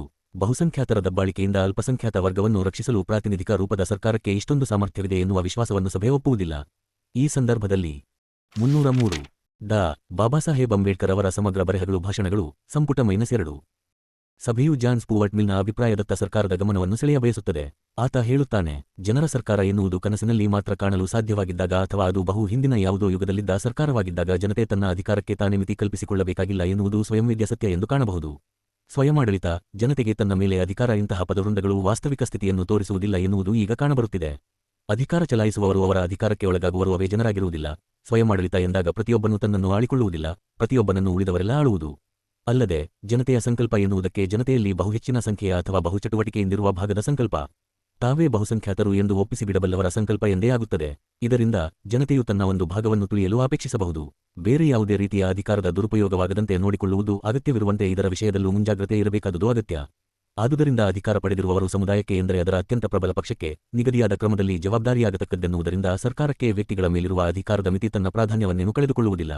ಈ ಅಭಿಪ್ರಾಯವು ಚಿಂತನಶೀಲರಾದವರ ಬುದ್ಧಿಶಕ್ತಿಗೂ ಯುರೋಪಿನ ಸಮಾಜದಲ್ಲಿ ಯಾವ ಪ್ರಮುಖ ವರ್ಗಗಳ ವಾಸ್ತವಿಕ ಅಥವಾ ಕಲ್ಪಿತ ಹಿತಾಸಕ್ತಿಗಳಿಗೆ ಪ್ರಜಾಪ್ರಭುತ್ವವು ವಿರೋಧಿಯಾಗಿದೆಯೋ ಆ ವರ್ಗಗಳ ಪ್ರವೃತ್ತಿಗೂ ಒಂದೇ ರೀತಿಯಲ್ಲಿ ಒಪ್ಪಿಗೆಯಾಗಿದೆ. ಈ ಅಭಿಪ್ರಾಯವು ಯಾವ ಕಷ್ಟವೂ ಇಲ್ಲದೆ ಬೇರುಬಿಟ್ಟಿದೆ. ರಾಜಕೀಯ ಜಿಜ್ಞಾಸೆಗಳ ಸಮಾಜವು ಎಚ್ಚರಿಕೆ ವಹಿಸಬೇಕಾದ ಕೆಡಕುಗಳಲ್ಲಿ ಬಹುಸಂಖ್ಯಾತರ ದಬ್ಬಾಳಿಕೆಯನ್ನು ಸಾಮಾನ್ಯವಾಗಿ ಈಗ ಸೇರಿಸುತ್ತಾರೆ. 17. ರಾಷ್ಟ್ರದ ಅಲ್ಪಸಂಖ್ಯಾತರ ಹಿತಾಸಕ್ತಿಗಳನ್ನು ರಕ್ಷಣೆಗಾಗಿ ಇಂತಹ ಆಶ್ವಾಸನೆಗಳ ಅಗತ್ಯವನ್ನು ಪ್ರಾತಿನಿಧಿಕ ಸರ್ಕಾರ ಕಡೆಗಣಿಸಲಾರದು ಎನ್ನುವುದು ಸ್ಪಷ್ಟವಾಗಿದೆ. ಪ್ರಾತಿನಿಧಿಕ ಸರ್ಕಾರವು ಅಲ್ಪಸಂಖ್ಯಾತರಿಗೆ ರಕ್ಷಣೆಯನ್ನು ಒದಗಿಸುವ ಮಾತಿರಲಿ, ಈ ಉದ್ದೇಶಕ್ಕೆ ಅದು ಎಷ್ಟು ಅಸಮರ್ಪಕ ಎಂದರೆ ಆಶ್ವಾಸನೆಗಳ ವ್ಯವಸ್ಥೆಯನ್ನು ಅದರ ಭಾಗವನ್ನಾಗಿ ಮಾಡದೆ ಇಂತಹ ಸರ್ಕಾರವನ್ನು ಸ್ಥಾಪಿಸುವುದು ಅತ್ಯಂತ ಅಪಾಯಕಾರಿಯಾದ ಪ್ರಯೋಗವೆಂದೇ ಪರಿಗಣಿಸಲಾಗುತ್ತಿತ್ತು ಎಂದೇ ಹೇಳಬಹುದು. ಯುದ್ಧಾನಂತರದ ಯುರೋಪಿನಲ್ಲಿ ಇದಕ್ಕೆ ನಿದರ್ಶನಗಳು ಹೇರಳವಾಗಿವೆ. ಮಿತ್ರರ ರಾಷ್ಟ್ರಗಳು ಜಿಕೋಸ್ಲಾವಾಕಿಯಾ, ಆಸ್ಟ್ರಿಯಾ, ಹಂಗೇರಿ, ರುಮಾನಿಯಾಗಳಿಗೂ ಆದ ಶಾಂತಿ ಒಪ್ಪಂದಗಳಲ್ಲಿ ಮತ್ತು ಮೇಲಿನ ಸೈಷಿಯಾಗೆ ಸಂಬಂಧಿಸಿದಂತೆ ಪೋಲಿಷ್ ಜರ್ಮನ್ ಕನ್ವೆನ್ಷನ್ ಶಾಂತಿ ಕರಾರಿನಲ್ಲಿ ಅಲ್ಪಸಂಖ್ಯಾತರ ಅನುಕೂಲಕ್ಕಾಗಿ ಆಶ್ವಾಸನೆಗಳನ್ನು ಅಳವಡಿಸಲಾಯಿತು. ಅಲ್ಪಸಂಖ್ಯಾತರು ಪ್ರತಿನಿಧಿ ಸರ್ಕಾರವನ್ನು ನೆಚ್ಚುವಂತಿಲ್ಲ. ತಮ್ಮ ಹಕ್ಕುಗಳ ಬಗ್ಗೆ ಆಶ್ವಾಸನೆ ಪಡೆದು ರಕ್ಷಣೆ ಗಳಿಸಿಕೊಳ್ಳಬೇಕೆಂಬ ಸಂಗತಿಗೆ ಇದು ಪ್ರಬಲ ಸಾಕ್ಷಿಗಳಾಗಿವೆ. 18. ರಾಜಕೀಯ ಲೌಕಿಕೀಕರಣವು ನಮ್ಮ ದೇಶಕ್ಕಿಂತ ಬಹು ಮುಂದೆ ಸಾಗಿರುವ ಯುರೋಪಿನ ಜನಾಂಗಗಳಲ್ಲಿ ಪ್ರಾತಿನಿಧಿಕ ಸರ್ಕಾರದ ಕಾರ್ಯರೀತಿಯು ಇಷ್ಟು ದುರ್ಬಲವಾಗಿದ್ದರೆ ರಾಜಕೀಯವು ಕ್ರಿಯಾಶೀಲ ಮತಶಾಸ್ತ್ರವಲ್ಲದೆ ಬೇರೇನೂ ಅಲ್ಲದಿರುವ ಭಾರತದಲ್ಲಿ ಅದು ಇನ್ನೆಷ್ಟು ದುರ್ಬಲವಾಗಿರಬೇಕು. ಭರವಸೆಗಳ ಮೂಲಕ ರಕ್ಷಣೆ. ನಿಮ್ಮ ವರ್ಗಗಳು ರಕ್ಷಣೆ ಪಡೆಯಬೇಕಾದದ್ದು ಈ ಮತಶಾಸ್ತ್ರದಿಂದಲೇ. ಈ ಮತಶಾಸ್ತ್ರವು ನಿಜವಾದ ಪೌರತ್ವವನ್ನು ಎಷ್ಟರಮಟ್ಟಿಗೆ ನಾಶಮಾಡುತ್ತದೆ ಎನ್ನುವುದನ್ನು 1918 ರ ಡಿಸೆಂಬರ್ 21 ರಂದು ಸನ್ಮಾನ್ಯ ಸರ್ ಅಲೆಕ್ಸಾಂಡರ್ ಕಾರ್ಡ್ಯೂ ಕೆ.ಸಿ.ಎಸ್. ಅವರು ಭಾರತ ಸರ್ಕಾರಕ್ಕೆ ಬರೆದ 1148 ಸುಧಾರಣೆಗಳು ಸಂಖ್ಯೆಯ ಪತ್ರದಲ್ಲಿನ ಟಿಪ್ಪಣಿಯಲ್ಲಿ ವಿವರಿಸಿರುವಷ್ಟು ಸೊಗಸಾಗಿ ಬೇರೆಲ್ಲೂ ವಿವರಿಸಿಲ್ಲ. ಕೆಳಗಿನ ಉದ್ಭತ ಭಾಗಗಳು ಟಿಪ್ಪಣಿಯಲ್ಲಿವೆ. 2. ಪ್ರಜಾಪ್ರಭುತ್ವದ ವಿಚಾರವು ಭಾರತದ ಜನತೆಯ ಈಗಿನ ತತ್ವಚಿಂತನೆಗೆ ಅನುಗುಣವಾಗಿ ಇದೆಯೇ ಎಂದು ಮೊದಲು ಪ್ರಶ್ನಿಸಬಹುದು. ಆಧುನಿಕ ಪ್ರಜಾಪ್ರಭುತ್ವ ರಾಷ್ಟ್ರದ ಮೂಲತತ್ವ ಪ್ರತಿವ್ಯಕ್ತಿಯ ಪ್ರಾಮುಖ್ಯತೆಯನ್ನು ಗುರುತಿಸುವುದು ಮತ್ತು ಪ್ರತಿವ್ಯಕ್ತಿಗೂ ಒಂದೇ ಜನ್ಮವಿರುವುದರಿಂದ ಆ ಜನ್ಮದಲ್ಲಿ ಗರಿಷ್ಠ ಬೆಳವಣಿಗೆಗೆ ಸಂಪೂರ್ಣ ಅವಕಾಶವನ್ನು ಕಲ್ಪಿಸಿಕೊಡಬೇಕೆಂಬ ನಂಬಿಕೆ. ಭಾರತದ ಪ್ರಚಲಿತ ತತ್ವಚಿಂತನೆಯು ಈ ಎರಡು ಹೇಳಿಕೆಗಳನ್ನು ಒಪ್ಪುವುದಿಲ್ಲ. ಈ ಚಿಂತನೆಯ ಪ್ರಕಾರ ಈಗಿನ ಬದುಕು ಹಲವು ಜನ್ಮಗಳ ಸರಣಿಯಲ್ಲಿ ಒಂದು. ಪ್ರತಿಯೊಬ್ಬನ ಸ್ಥಾನವನ್ನು ಹಿಂದಿನ ಜನ್ಮದ ಅವನ ಪಾಪ ಮಣ್ಯಗಳು ನಿರ್ಧರಿಸಿಬಿಟ್ಟಿದೆ. ಆದ್ದರಿಂದ ಸಾಮಾಜಿಕ ವ್ಯವಸ್ಥೆಯಲ್ಲಿ ಅವನ ಸ್ಥಾನವು ಬದಲಾಯಿಸಲು ಸಾಧ್ಯವಾಗದಂತೆ ನಿರ್ಧಾರವಾಗಿ ಹೋಗಿದೆ. ಆದ್ದರಿಂದ ಪ್ರಜಾಪ್ರಭುತ್ವದ ಬೇರುಗಳಾದ ವಿಚಾರಗಳು ಭಾರತದಲ್ಲಿ ಸಾವಿರಾರು ವರ್ಷಗಳಿಂದ ಜನತೆಯ ನಂಬಿಕೆಯ ಭಂಡಾರದ ಎಲ್ಲ ವಿಚಾರಗಳಿಗೆ ವಿರುದ್ಧವಾಗಿದೆ ಎಂದು ಅನುಮಾನವಿಲ್ಲದೆ ಹೇಳಿಬಿಡಬಹುದು. 3. ಈ ಜನ್ಮದಲ್ಲಿ ಪ್ರತಿ ಮನುಷ್ಯನ ಸ್ಥಾನವನ್ನು ಹಿಂದಿನ ಜನ್ಮದಲ್ಲಿ ಆತನು ಮಾಡಿದ ಕಾರ್ಯಗಳೇ ನಿರ್ಧರಿಸಿವೆ ಎಂಬ ನಂಬಿಕೆಗೆ ನಿಕಟ ಸಂಬಂಧವಿರುವ ಸಂಸ್ಥೆ ಜಾತಿ. ಇದರ ಪರಿಣಾಮವೆಂದರೆ ಸಾಮಾಜಿಕ ಶ್ರೇಣಿಯಲ್ಲಿ ಪ್ರತಿ ವ್ಯಕ್ತಿಯ ಸ್ಥಾನವನ್ನು ಪಡೆಯಚ್ಚು ಮಾಡಿ ಬದಲಾವಣೆಗೆ ಅವಕಾಶವೇ ಇಲ್ಲದಂತೆ ನಿರ್ಧರಿಸುವುದು ಎಂದರೆ ಬ್ರಾಹ್ಮಣನಾಗಿ ಹುಟ್ಟಿದವನು ಬ್ರಾಹ್ಮಣನಾಗಿಯೇ ಉಳಿಯಬೇಕು, ಅಸ್ಪೃಶ್ಯನಾಗಿ ಹುಟ್ಟಿದವನು ಅಸ್ಪೃಶ್ಯನಾಗಿಯೇ ಉಳಿಯಬೇಕು. ಇಂತಹ ಪರಿಸ್ಥಿತಿಯಲ್ಲಿ ಅವಕಾಶದ ಸಮಾನತೆ ಸಾಧ್ಯವೇ ಇಲ್ಲ. ಭಾರತದಲ್ಲಿ ಜನಾಭಿಪ್ರಾಯ ಅದನ್ನು ಗುರುತಿಸುವುದೂ ಇಲ್ಲ, ಬಯಸುವುದು. 4. ಜಾತಿಯ ಪಿರಮಿಡ್ನ ಅತ್ಯುನ್ನತ ಬಿಂದುವಿನಲ್ಲಿ ಬ್ರಾಹ್ಮಣನಿದ್ದಾನೆ. ದಕ್ಷಿಣ ಭಾರತದಲ್ಲಿ ಯಾದರೂ ಜನಾಂಗೀಯ ವ್ಯತ್ಯಾಸವನ್ನು ಸೂಚಿಸುತ್ತಿದ್ದ ಈ ಜಾತಿಯು ದೀರ್ಘಕಾಲಾವಧಿಯಲ್ಲಿ ಇವರ ಎಲ್ಲ ಜಾತಿಗಳ ಮೇಲೆ ತನ್ನ ಪರಮಾಧಿಕಾರವನ್ನು ಸ್ಥಾಪಿಸಿಬಿಟ್ಟಿತು. ಬ್ರಾಹ್ಮಣನ ಮೇಲೆ ಕೇಳಿಕೆಗೆ ಜನಾಂಗ ಮತ್ತು ಬುದ್ಧಿಶಕ್ತಿಗಳಷ್ಟೇ ಅಲ್ಲದೆ ಧರ್ಮದ ಅಪ್ಪಣೆಗಳು ಆಧಾರವಾಗಿವೆ. ವಿದ್ಯಾಭ್ಯಾಸಕ್ಕೆ ಹಣ ಕೊಟ್ಟು ಅವನ ಹೆಣ್ಣು ಮಕ್ಕಳ ಮದುವೆಗೆ ಹಣ ನೀಡಿ ಅವನಿಗೆ ಭೂಮಿದಾನ ಮಾಡಿ ಪುಣ್ಯ ಸಂಪಾದಿಸಬಹುದೆಂಬ ನಂಬಿಕೆ ಭಾರತದಲ್ಲಿ ಶತಮಾನಗಳಿಂದ ಬೇರುಬಿಟ್ಟಿದೆ. ಬ್ರಾಹ್ಮಣರಿಗೆ ಅಸಂಖ್ಯಾತ ವಿಶಿಷ್ಟ ಹಕ್ಕುಗಳಿದ್ದವು. ಬದುಕಿನ ಹಲವಾರು ಕ್ಷೇತ್ರಗಳಲ್ಲಿ ಇಂತಹ ಪ್ರಾಧಾನ್ಯವಿದ್ದುದರಿಂದ ಬ್ರಾಹ್ಮಣನು ರಾಜಕೀಯವನ್ನು ಸುಲಭವಾಗಿ ಹತೋಟಿಗೆ ತೆಗೆದುಕೊಂಡದ್ದು ಆಶ್ಚರ್ಯವಲ್ಲ. ದೊಡ್ಡದಾದ ಅಸ್ಪೃಶ್ಯ ಜಾತಿಯ ಅಥವಾ ಕ್ರೈಸ್ತ ಜಾತಿಯ ಒಬ್ಬರೇ ಒಬ್ಬರು ಈ ಮತದಾನ ಕ್ಷೇತ್ರಗಳಿಂದ ಆರಿಸಿ ಬಂದಿಲ್ಲ. ಆರಿಸಿ ಬರುವ ಅವಕಾಶವೂ ಇಲ್ಲ. ಇತರ ವರ್ಗಗಳಿಗೆ ತಕ್ಕಷ್ಟು ಪ್ರಾತಿನಿಧ್ಯವನ್ನು ಗಳಿಸಿಕೊಡಲು ವಿಶೇಷ ಕ್ರಮಗಳನ್ನು 300 ಡಾ. ಬಾಬಾಸಾಹೇಬ್ ಅಂಬೇಡ್ಕರ್ ಅವರ ಸಮಗ್ರ ಬರೆಹಗಳು ಭಾಷಣಗಳು ಸಂಪುಟ -2. ಕೈಗೊಳ್ಳದೆ ಹೋದಲ್ಲಿ ಹಿಂದಿನಂತೆಯೇ ಭವಿಷ್ಯದಲ್ಲಿ ರಾಜಕೀಯ ಯಂತ್ರವು ಬ್ರಾಹ್ಮಣರ ನಿಯಂತ್ರಣದಲ್ಲಿಯೇ ಉಳಿಯುತ್ತದೆ ಎಂದು ಅನುಭವವು ಸೂಚಿಸುತ್ತದೆ. 8. ಬ್ರಾಹ್ಮಣನ ನಂತರ ಬಹು ದೂರದ ಅಂತರದಲ್ಲಿ ಹಿಂದೂ ಜಾತಿಗಳ ಒಂದು ದೊಡ್ಡ ಗುಂಪೆ ಬರುತ್ತದೆ. ಕೆಲವು ಸ್ವಲ್ಪ ಮೇಲ್ವರ್ಗದವು, ಕೆಲವು ಸ್ವಲ್ಪ ಕೆಳವರ್ಗದವು, ಆದರೆ ಎಲ್ಲರನ್ನೂ ಬ್ರಾಹ್ಮಣೇತರರೆಂದು ಕರೆಯಲಾಗುತ್ತದೆ. ಇವೆಲ್ಲ ಒಂದೇ ರೀತಿಯಲ್ಲಿ ಒಬ್ಬರಿಂದೊಬ್ಬರು ದೂರವಿರುವವರು, ಪರಸ್ಪರ ವಿರೋಧ ಭಾವದವರು. ಈ ಜಾತಿಯವರುಗಳಲ್ಲಿ ಒಬ್ಬನೇನಾದರೂ ಪ್ರಭಾವಶಾಲಿ ಸ್ಥಾನಕ್ಕೆ ಬಂದ ನಂತರ ತನ್ನ ಕೈಯಲ್ಲಿರುವ ಎಲ್ಲ ಸ್ಥಾನಗಳನ್ನು ತನ್ನ ಜಾತಿಯವರಿಂದಲೇ ತುಂಬಿಬಿಡುತ್ತಾನೆನ್ನುವ ಕುಖ್ಯಾತಿ ಇದೆ. ಸರ್ಕಾರದ ಖಾಯಂ ಆಜ್ಞೆಗಳು ಈ ಪ್ರಕೃತಿಯನ್ನು ಗುರುತಿಸುತ್ತದೆ ಮತ್ತು ಅದನ್ನು ತಡೆಗಟ್ಟಲು ಅವುಗಳಲ್ಲಿ ಸೂಚನೆಗಳಿವೆ. ಸಂಯುಕ್ತ ವರದಿಗೂ ಇದು ತಿಳಿದಿರಲಿಲ್ಲವೆಂದಲ್ಲ, ಏಕೆಂದರೆ ಅದು ಭಾರತೀಯ ಸಮಾಜದುದ್ದಕ್ಕೂ ಧರ್ಮ, ಜನಾಂಗ ಮತ್ತು ಜಾತಿಗಳ ಬಿರುಕು ಹಬ್ಬಿದೆ. ಇದು ಆ ಸಮಾಜದ ಐಕ್ಯತೆಗೆಂದು ಅಪಾಯ ಎಂದು ಹೇಳುತ್ತದೆ. ಈ ಜಾತಿಭೇದಗಳು ಭಾರತೀಯ ಸಮಾಜದ ಐಕ್ಯತೆಗೆ ಅಪಾಯ ತರುವಂಥದ್ದೇ ಅಲ್ಲ, ಅಂತಹ ಐಕ್ಯತೆಯೇ ಸಾಧ್ಯವಿಲ್ಲದಂತೆ ಮಾಡುತ್ತದೆ. 9. ಬ್ರಾಹ್ಮಣ ಮತ್ತು ಬ್ರಾಹ್ಮಣೇತರ ಸವರ್ಣೀಯರ ಕೆಳಗೆ ಬರುತ್ತಾರೆ. ಕೆಳಜಾತಿಯವರು, ಅಥವಾ ಇನ್ನೂ ನಿಕೃಷ್ಟವಾಗಿ ಹೇಳುವುದಾದರೆ ಜಾತಿಯೇ ಇಲ್ಲದವರು. ಈ ಪ್ರಾಂತದಲ್ಲಿ ಎಂದರೆ ಮದರಾಸು, ಅವರ ಸಂಖ್ಯೆ ಸುಮಾರು 1 ಕೋಟಿ. ಅನುಕೂಲಕ್ಕಾಗಿ ಅವರನ್ನು ಪಂಚಮರು ಅಥವಾ ಅಸ್ಪೃಶ್ಯರು ಎಂದು ಕರೆಯಬಹುದು. ಇವರು ಕೆಳಗಿನ ಜಾತಿಯವರು ಎಂದು ಪರಿಗಣಿಸುವುದಷ್ಟೇ ಅಲ್ಲ, ಅವರು ಎದುರಿಗಿದ್ದರೆ ಮೈಲಿಗೆ ಇದನ್ನು ತೊಡೆದುಕೊಳ್ಳಲು ಧಾರ್ಮಿಕ ವಿಧಿಗಳು ಅಗತ್ಯ ಎಂದು ಭಾವಿಸಲಾಗುತ್ತದೆ. 13 ಅಕ್ಷರಜ್ಞಾನವಿಲ್ಲದ ಎಲ್ಲರಿಗಿಂತ ಮೇಲೆ ಬ್ರಾಹ್ಮಣ, ಮಧ್ಯದಲ್ಲಿ ಹಲವಾರು ಬ್ರಾಹ್ಮಣೇತರ ಜಾತಿಗಳು, ಇಬ್ಬರಿಂದಲೂ ತುಳಿತಕ್ಕೆ ಒಳಗಾಗಬಹುದಾದ ಕೆಳಜಾತಿಗಳವರು. ಇಂತಹ ಕಟ್ಟುನಿಟ್ಟಾದ ಜಾತಿಗಳಲ್ಲಿ ವಿಭಾಗವಾದ ಇಂತಹ ಸಮಾಜದಲ್ಲಿ ಪ್ರಜಾಪ್ರಭುತ್ವದ ಸಂಸ್ಥೆಗಳನ್ನು ಸ್ಥಾಪಿಸುವುದಕ್ಕೆ ತುಂಬಾ ಕಷ್ಟವಾಗುತ್ತದೆ. ಸಂಯುಕ್ತ ವರದಿಯನ್ನು ಬರೆದವರು ಈ ಕಷ್ಟವನ್ನು ಅರ್ಥ ಮಾಡಿಕೊಂಡಂತೆ ಕಾಣುವುದಿಲ್ಲ. ನಿಸ್ಸಂಶಯವಾಗಿಯೂ ಯಾವುದೇ ಸುಧಾರಣೆಯ ಯೋಜನೆಯಲ್ಲಿ ಮೊದಲ ಅಗತ್ಯ ಪ್ರಜೆಗಳೇ ಮೂಕ ಜನತೆಗೆ ಒಳ್ಳೆಯ ಆಡಳಿತ ದೊರೆಯುವಂತೆ ಸಾಕಷ್ಟು ರಕ್ಷಣೆಯನ್ನು ಒದಗಿಸುವುದು. 19. ಪ್ರಚಲಿತ ಸ್ಥಿತಿಯ ಈ ವರ್ಣನೆ ಸರಿಯಾಗಿದ್ದಲ್ಲಿ ತಮ್ಮ ಹಕ್ಕುಗಳ ಬಗೆಗೆ ಆಶ್ವಾಸನೆಗಳನ್ನು ಪಡೆಯಲು ನಿಮ್ಮ ವರ್ಗದವರಿಗಿಂತ ಯುರೋಪಿನ ಅಲ್ಪಸಂಖ್ಯಾತರು ಹೆಚ್ಚು ಅರ್ಹರೇನೂ ಅಲ್ಲ. ಸನ್ನಿವೇಶದ ಒತ್ತಡದಿಂದಾಗಿ ಪ್ರಪಂಚದಲ್ಲಿ ಅನೇಕರು ಕೆಳಕ್ಕೆ ಬಿದ್ದಿದ್ದಾರೆ. ಆದರೆ ಬಿದ್ದ ನಂತರ ಅವರಿಗೆ ಮೇಲೇಳುವ ಸ್ವಾತಂತ್ರ್ಯವುಂಟು. ಆದರೆ ತಮ್ಮ ದೇಶದ ಜನತೆಯ ಅಧಿಕ ಸಂಖ್ಯೆಯವರ ಧಾರ್ಮಿಕ ವಿಚಾರಗಳಿಗೆ ಅವರ ಉತ್ಕರ್ಷವು ವಿರೋಧಿಯಾಗಿದೆ ಎನ್ನುವ ಕಾರಣದಿಂದ ಕೆಳಗೆ ಬಿದ್ದೇ ಇರಬೇಕಾದ ಜನಾಂಗದ ಒಂದೇ ಒಂದು ನಿದರ್ಶನ ಎಂದರೆ ನಿಮ್ಮ ವರ್ಗಗಳವರದು. ಹಲವಾರು ಶಾಸನಸಭೆಗಳು ನಿಮ್ಮ ವರ್ಗದವರಿಗೆ ಬಾವಿಗಳ, ಆಸ್ಪತ್ರೆಗಳ ಮತ್ತು ಧರ್ಮಶಾಲೆಗಳ ಬಳಕೆಯನ್ನು ಸಾಧ್ಯ ಮಾಡುವಂತೆ ಮಾಡಿದ ನಿರ್ಣಯಗಳು, ಶಿಕ್ಷಣ ಮಂತ್ರಿಗಳು ನಿಮ್ಮ ವರ್ಗದವರ ಮಕ್ಕಳನ್ನು ಇತರ ಮಕ್ಕಳೊಂದಿಗೆ ಶಾಲೆಗಳಿಗೆ ಸೇರಿಸಿಕೊಳ್ಳಬೇಕೆಂದು ಕಳುಹಿಸಿರುವ ಸುತ್ತೋಲೆಗಳು ಇವನ್ನು ದೊಡ್ಡದನ್ನಾಗಿ ಮಾಡಿ ಕೆಲವರು ಮಡಿಮನ್ನಾಯೋಗದ ಮುಂದೆ ಮಾತನಾಡಿದರು. ಆದರೆ ಭರವಸೆಗಳ ಮೂಲಕ ರಕ್ಷಣೆ. ಈ ಹೇಳಿಕೆಗೆ ಸೇರಿಸಿರುವ ಅನುಬಂಧವನ್ನು ಎಯನ್ನು ಆಯೋಗವು ಪರಿಶೀಲಿಸಿದರೆ ಇಂತಹ ನಿರ್ಣಯಗಳು ಮತ್ತು ಸುತ್ತೋಲೆಗಳು ಒಂದು ಆಣಕವಷ್ಟೇ ಎನ್ನುವುದು ಸ್ಪಷ್ಟವಾಗುತ್ತದೆ. ದೇಶದ ಹಲವಾರು ವೃತ್ತಪತ್ರಿಕೆಗಳು ಆಗಾಗ ವರದಿ ಮಾಡಿದ ಘಟನೆಗಳು, 1 ರಿಂದ 10ರವರೆಗಿನ ಐಟಂಗಳು ತೋರಿಸಿಕೊಡುವಂತೆ ನಿಮ್ಮ ವರ್ಗದವರನ್ನು ಬಹುಸಂಖ್ಯಾತರು ಹೇಗೆ ಕಾಣುತ್ತಾರೆ ಎನ್ನುವುದನ್ನು ಅದು ಸ್ಪಷ್ಟ ಮಾಡುತ್ತದೆ. ಈ ವಾರ್ತಾ ವರದಿಗಳನ್ನು ಪರಿಶೀಲಿಸಿದರೆ ನಿಮ್ಮ ವರ್ಗದವರು ಭೂಸೈನ್ಯ, ನೌಕಾಪಡೆ ಮತ್ತು ಪಾಲಿಸ್ ದಳಗಳನ್ನು ಪ್ರವೇಶಿಸುವಂತಿಲ್ಲ. ಏಕೆಂದರೆ ಹೀಗೆ ಅವರಿಗೆ ಕೆಲಸ ಕೊಡುವುದು ಬಹುಸಂಖ್ಯಾತರ ಧಾರ್ಮಿಕ ಭಾವನೆಗಳಿಗೆ ವಿರುದ್ಧವಾಗಿದೆ ಎನ್ನುವುದು ಅರ್ಥವಾಗುತ್ತದೆ. 8ನೇ ಐಟಂ. ಅವರ ಪ್ರವೇಶವು ಬಹುಸಂಖ್ಯಾತರ ಧಾರ್ಮಿಕ ಭಾವನೆಗಳಿಗೆ ವಿರುದ್ಧವಾಗಿದೆ. ಆದುದರಿಂದ ಅವರು ಶಾಲೆಗಳನ್ನು ಸೇರುವಂತಿಲ್ಲ. 12ನೇ ಐಟಂ. ಅವರು ಸರ್ಕಾರಿ ಆಸ್ಪತ್ರೆಗಳ ಸೌಲಭ್ಯವನ್ನು ಪಡೆದುಕೊಳ್ಳುವಂತಿಲ್ಲ. ಏಕೆಂದರೆ ಅವರು ತಮಗಾಗಲಿ ತಮ್ಮ ಆಸ್ಪತ್ರೆಗಳಿಗಾಗಲಿ ಮೈಲಿಗೆಯನ್ನುಂಟು ಮಾಡಲು ವೈದ್ಯರು ಅವಕಾಶ ಕೊಡುವುದಿಲ್ಲ. 2 ಮತ್ತು 5ನೇ ಐಟಂ. ಅವರು ಇನ್ನೂ ಸ್ವಚ್ಛವಾದ ಮೇಲ್ಮಟ್ಟದ ಬದುಕನ್ನು ಸಾಗಿಸುವಂತಿಲ್ಲ. ಏಕೆಂದರೆ ಅವರಿಗೆ ವಿಧಿಸಿದ ಸ್ಥಾನವನ್ನು ಮೀರುವ ರೀತಿಯಲ್ಲಿ ಬದುಕುವುದು ಬಹುಸಂಖ್ಯಾತರ ಧಾರ್ಮಿಕ ವಿಚಾರಗಳಿಗೆ ವಿರುದ್ಧವಾಗಿದೆ. 1ನೇ ಮತ್ತು 6ನೇ ಐಟಂ. ನಿಮ್ಮ ವರ್ಗದವರ ವಿರುದ್ಧ ಸಾಮಾಜಿಕ ಕಟ್ಟಳೆ ಎಷ್ಟು ಕಟ್ಟುನಿಟ್ಟಾಗಿದೆ ಎಂದರೆ ನಿಮ್ಮ ವರ್ಗದವರು ತಮ್ಮ ಪ್ರಾಥಮಿಕ ಪೌರ ಹಕ್ಕನ್ನು ಉಪಯೋಗಿಸುವ ಪ್ರಯತ್ನವನ್ನು ಮಾಡಿದರೂ ಅಧಿಕ ಸಂಖ್ಯಾತರ ಚರಿತ್ರೆಯಲ್ಲಿಯೇ ಅತ್ಯಂತ ಕೀಳು ರೂಪದ ಸಾಮಾಜಿಕ ದಬ್ಬಾಳಿಕೆಯಲ್ಲಿಯೇ ಅಂತ್ಯವಾಗುತ್ತದೆ. 4, 7 ಮತ್ತು 11ನೇ ಐಟಂ. ಸಮಾಜವೇ ಕ್ರೂರ ಪ್ರಭುವಾದರೆ ತನ್ನ ಅಧಿಕಾರಗಳ ಮೂಲಕ ಮಾಡುವ ಕೃತ್ಯಗಳಿಗಷ್ಟೇ ಅದರ ದಬ್ಬಾಳಿಕೆ ಮುಗಿಯುವುದಿಲ್ಲ. ತಪ್ಪಿಸಿಕೊಳ್ಳುವ ಮಾರ್ಗಗಳು ಕಡಿಮೆಯಾಗುತ್ತದೆ. ಈ ದಬ್ಬಾಳಿಕೆ ಬದುಕಿನ ವಿವರಗಳಿಗೂ ಆಳವಾಗಿ ಇಳಿಯುತ್ತದೆ. ಆತ್ಮವನ್ನೇ ದಾಸನನ್ನಾಗಿ ಮಾಡಿಬಿಡುತ್ತದೆ ಎನ್ನುವುದನ್ನು ಒಪ್ಪಬೇಕಾಗುತ್ತದೆ. ಸಾಮಾನ್ಯವಾಗಿ ಇಂತಹ ದಬ್ಬಾಳಿಕೆಯಿಂದ ರಕ್ಷಣೆ ದೊರಕುವುದು ಪಾಲಿಸ್ ಪಡೆಯಿಂದ. ಆದರೆ ದುರದೃಷ್ಟದಿಂದ ನಿಮ್ಮ ವರ್ಗದವರು ಒಂದು ಕಡೆ ಮತ್ತು ಸವರ್ಣೀಯ ಹಿಂದೂಗಳು ಮತ್ತೊಂದು ಕಡೆ ಇರುವ ಯಾವುದೇ ಘರ್ಷಣೆಯಲ್ಲಿ ಯಾವಾಗಲೂ ಪಾಲಿಸ್ ದಳ ದಬ್ಬಾಳಿಕೆ ನಡೆಸುವ ಬಹುಸಂಖ್ಯಾತರೊಡನೆಯೇ ಇರುತ್ತದೆ. 11ನೇ ಐಟಂ. ಇದಕ್ಕೆ ಕಾರಣವೆಂದರೆ ನಿಮ್ಮ ವರ್ಗಗಳವರಿಗೆ ಪಾಲಿಸ್ ದಳದಲ್ಲಾಗಲಿ ನ್ಯಾಯಾಧೀಶ ಸಮೂಹದಲ್ಲಾಗಲಿ ಯಾವುದೇ ಸ್ಥಾನವಿಲ್ಲ. 20. ಇದೆಲ್ಲವನ್ನು ಗಮನಿಸಿದಾಗ ಕೆಲವು ಶಾಸನಸಭೆಗಳು ನಿಮ್ಮ ವರ್ಗಗಳ ಪರವಾಗಿ ನಿರ್ಣಯಗಳನ್ನು ಮಾಡಿದೆ. ಕೆಲವರು ಮಂತ್ರಿಗಳು ಸುತ್ತೋಲೆಗಳನ್ನು ಕಳುಹಿಸಿದ್ದಾರೆ ಎಂದ ಮಾತ್ರಕ್ಕೆ ನಿಮ್ಮ ವರ್ಗದವರ ಹಿತಾಸಕ್ತಿಗಳು ಅವರ ದೇಶಬಾಂಧವರ ಕೈಯಲ್ಲಿ ಸುರಕ್ಷಿತವಾಗಿರುತ್ತವೆ ಎಂದು ಅವರನ್ನು ನಂಬಿಸುವುದು ಅನ್ಯಾಯವಾಗುತ್ತದೆ. ಬಹುಸಂಖ್ಯಾತ ಹಿಂದೂಗಳ ನಡತೆಯ ಅತ್ಯುತ್ತಮ ನಿದರ್ಶನಗಳಿಂದ ಅವರ ಬಗೆಗೆ ಉತ್ತಮ ಅಭಿಪ್ರಾಯವನ್ನು ರೂಪಿಸಿಕೊಳ್ಳುವುದರ ವಿರುದ್ಧ ಸಭೆಯು ಆಯೋಗಕ್ಕೆ ಎಚ್ಚರಿಕೆಯನ್ನು ನೀಡಲು ಬಯಸುತ್ತದೆ. ಒಂದು ಕಡೆ ಅಧಿಕಾರದ ಪ್ರೀತಿಯ ಬಳಕೆ, ಮತ್ತೊಂದು ಕಡೆ ಪ್ರೀತಿಯ ವಿಧೇಯತೆ, ಶ್ರೇಷ್ಠ ವಿವೇಕವು ಆಶ್ರಿತರಿಗೆ ಅತ್ಯಂತ ಉಪಕಾರವಾಗುವಂತೆ ಎಲ್ಲವನ್ನೂ ನಿರ್ದೇಶಿಸುವುದು. ಇಂತಹ ವರ್ಣನೆಗಳು ಓದಲು ಮಾತ್ರ ಚೆನ್ನ. 586. ಡಾ. ಬಾಬಾಸಾಹೇಬ್ ಅಂಬೇಡ್ಕರ್ ಅವರ ಸಮಗ್ರ ಬರೆಹಗಳು ಭಾಷಣಗಳು ಸಂಪುಟ -2. ನಿಮ್ಮ ವರ್ಗಗಳವರಲ್ಲಿ ಯಾರೇ ಆದರೂ ಹಿಂದೂ ಸಮಾಜದಲ್ಲಿ ಒಳ್ಳೆಯವರು ಇಲ್ಲವೇ ಇಲ್ಲ ಎಂದರೆ ಮಾತ್ರ ಇಂತಹ ಚಿತ್ರಗಳು ಪ್ರಸ್ತುತವಾಗುತ್ತವೆ. ಆದರೆ ಒಳ್ಳೆಯ ಹಿಂದೂವಿನ ಆಡಳಿತದಲ್ಲಿ ಎಲ್ಲೆಡೆ ಬಹು ಸುಖವಿರುತ್ತದೆ ಎನ್ನುವುದರಲ್ಲಿ ನಿಮ್ಮ ವರ್ಗದ ಯಾರಿಗೂ ಸಂದೇಹವಿಲ್ಲ. ಆದರೆ ವಾಸ್ತವಾಂಶ ಎಂದರೆ ಕಾನೂನುಗಳು, ಸಂಸ್ಥೆಗಳು ದುಷ್ಟರನ್ನು ಗಮನದಲ್ಲಿಟ್ಟುಕೊಳ್ಳಬೇಕಲ್ಲದೆ ಸಜ್ಜನರನ್ನಲ್ಲ. ಈ ದೃಷ್ಟಿಯಿಂದ ಕೆಲವು ಆಶ್ವಾಸನೆಗಳ ಅಧಿನಿಯಮಗಳನ್ನು ಸೇರಿಸಿ ಅಲ್ಪಸಂಖ್ಯಾತರಿಗೆ ಅಗತ್ಯವಾದ ರಕ್ಷಣೆಯನ್ನು ಒದಗಿಸುವುದು, ದಬ್ಬಾಳಿಕೆಯ ಪ್ರವೃತ್ತಿಯ ಬಹುಸಂಖ್ಯಾತರಲ್ಲಿ, ಅಲ್ಪಸಂಖ್ಯಾತರಲ್ಲಿ ಸಹಾನುಭೂತಿ ಇರುವ ಕೆಲವು ಸಜ್ಜನರಿದ್ದಾರೆ ಎನ್ನುವ ಕಾಲ್ಪನಿಕ ಕಾರಣಕ್ಕಾಗಿ ಅಲ್ಪಸಂಖ್ಯಾತರಿಗೆ ರಕ್ಷಣೆ ಕೊಡದಿರುವುದಕ್ಕಿಂತ ಕ್ಷೇಮಕರ. ನಿಮ್ಮ ವರ್ಗದವರನ್ನು ಬಿಟ್ಟು ಉಳಿದವರಿಗೆ ಇಂತಹ ಆಶ್ವಾಸನೆಗಳು ಅನಗತ್ಯ ಎಂದು ತೋರಬಹುದು. ಆದರೆ ನಿಮ್ಮ ವರ್ಗದವರ ದೃಷ್ಟಿಯಲ್ಲಿ ಇದು ಅಗತ್ಯವಾದ ರಕ್ಷಣೆ. ಸುಧಾರಣೆಗಳ ವಿಷಯದಲ್ಲಿ ನಿಮ್ಮ ವರ್ಗಗಳವರಲ್ಲಿ ಎಷ್ಟೊಂದು ಭೀತಿ ಇದೆ ಎಂದರೆ ಅವರು ಪ್ರಾರಂಭದಿಂದ ಅವುಗಳನ್ನು ಕಾರ್ಯರೂಪಕ್ಕೆ ತರುವುದನ್ನು ವಿರೋಧಿಸುತ್ತಲೇ ಇದ್ದಾರೆ. ಸುಧಾರಣೆಗಳ ವಿರುದ್ಧ ಅವರ ಭಾವನೆ ಎಷ್ಟು ತೀವ್ರವಾಗಿದೆ ಎಂದರೆ ಮಾಂಟೆಗೋ ಅವರಿಗೆ ಅರ್ಪಿಸಿದ ಒಂದು ಭಿನ್ನವರ್ತಳೆಯಲ್ಲಿ ಬ್ರಿಟಿಷರ ಕೈಯಿಂದ ಉತ್ತಮ ಜಾತಿಯವರೆನ್ನಿಸಿಕೊಂಡ ಹಿಂದೂಗಳಿಗೆ ಈ ದೇಶದ ಅಧಿಕಾರದ ಕೇಂದ್ರವನ್ನು ವಹಿಸಿಕೊಡುವ ಯಾವುದೇ ಪ್ರಯತ್ನದ ವಿರುದ್ಧ ನಮ್ಮ ರಕ್ತದ ಕಡೆಯ ತೊಟ್ಟು ಇರುವ ತನಕ ಹೋರಾಡುತ್ತೇವೆ ಎಂದು ನಿಮ್ಮ ವರ್ಗಗಳವರು ಘೋಷಿಸಿದರು. ಆಶ್ವಾಸನೆಗಳ ವ್ಯವಸ್ಥೆಯಂತೆ ಬೇರಾವುದೂ ಈ ಭಯವನ್ನು ಹೋಗಲಾಡಿಸಲಾರದು. ಸರ್ಕಾರವು ವಿಶ್ವಾಸದ ಆಧಾರ ಮೇಲಲ್ಲದೆ ತರ್ಕಬದ್ಧತೆಯ ಮೇಲೆ ನಿಂತಿರುವುದಿಲ್ಲ. ನಿಮ್ಮ ವರ್ಗಗಳವರಿಗೆ ಹೊಸ ಸಂವಿಧಾನದಲ್ಲಿ ವಿಶ್ವಾಸವಿಲ್ಲದಿದ್ದರೆ ಇಲ್ಲಿ ಕೇಳಿರುವ ರಿಯಾಯಿತಿಗಳನ್ನು ನೀಡಿ ಆ ವಿಶ್ವಾಸವನ್ನು ಪಡೆದುಕೊಳ್ಳಲು ಸಾಧ್ಯವಿದ್ದರೆ ಹಾಗೆ ಮಾಡುವುದೇ ಮುತ್ಸದ್ದಿತನ.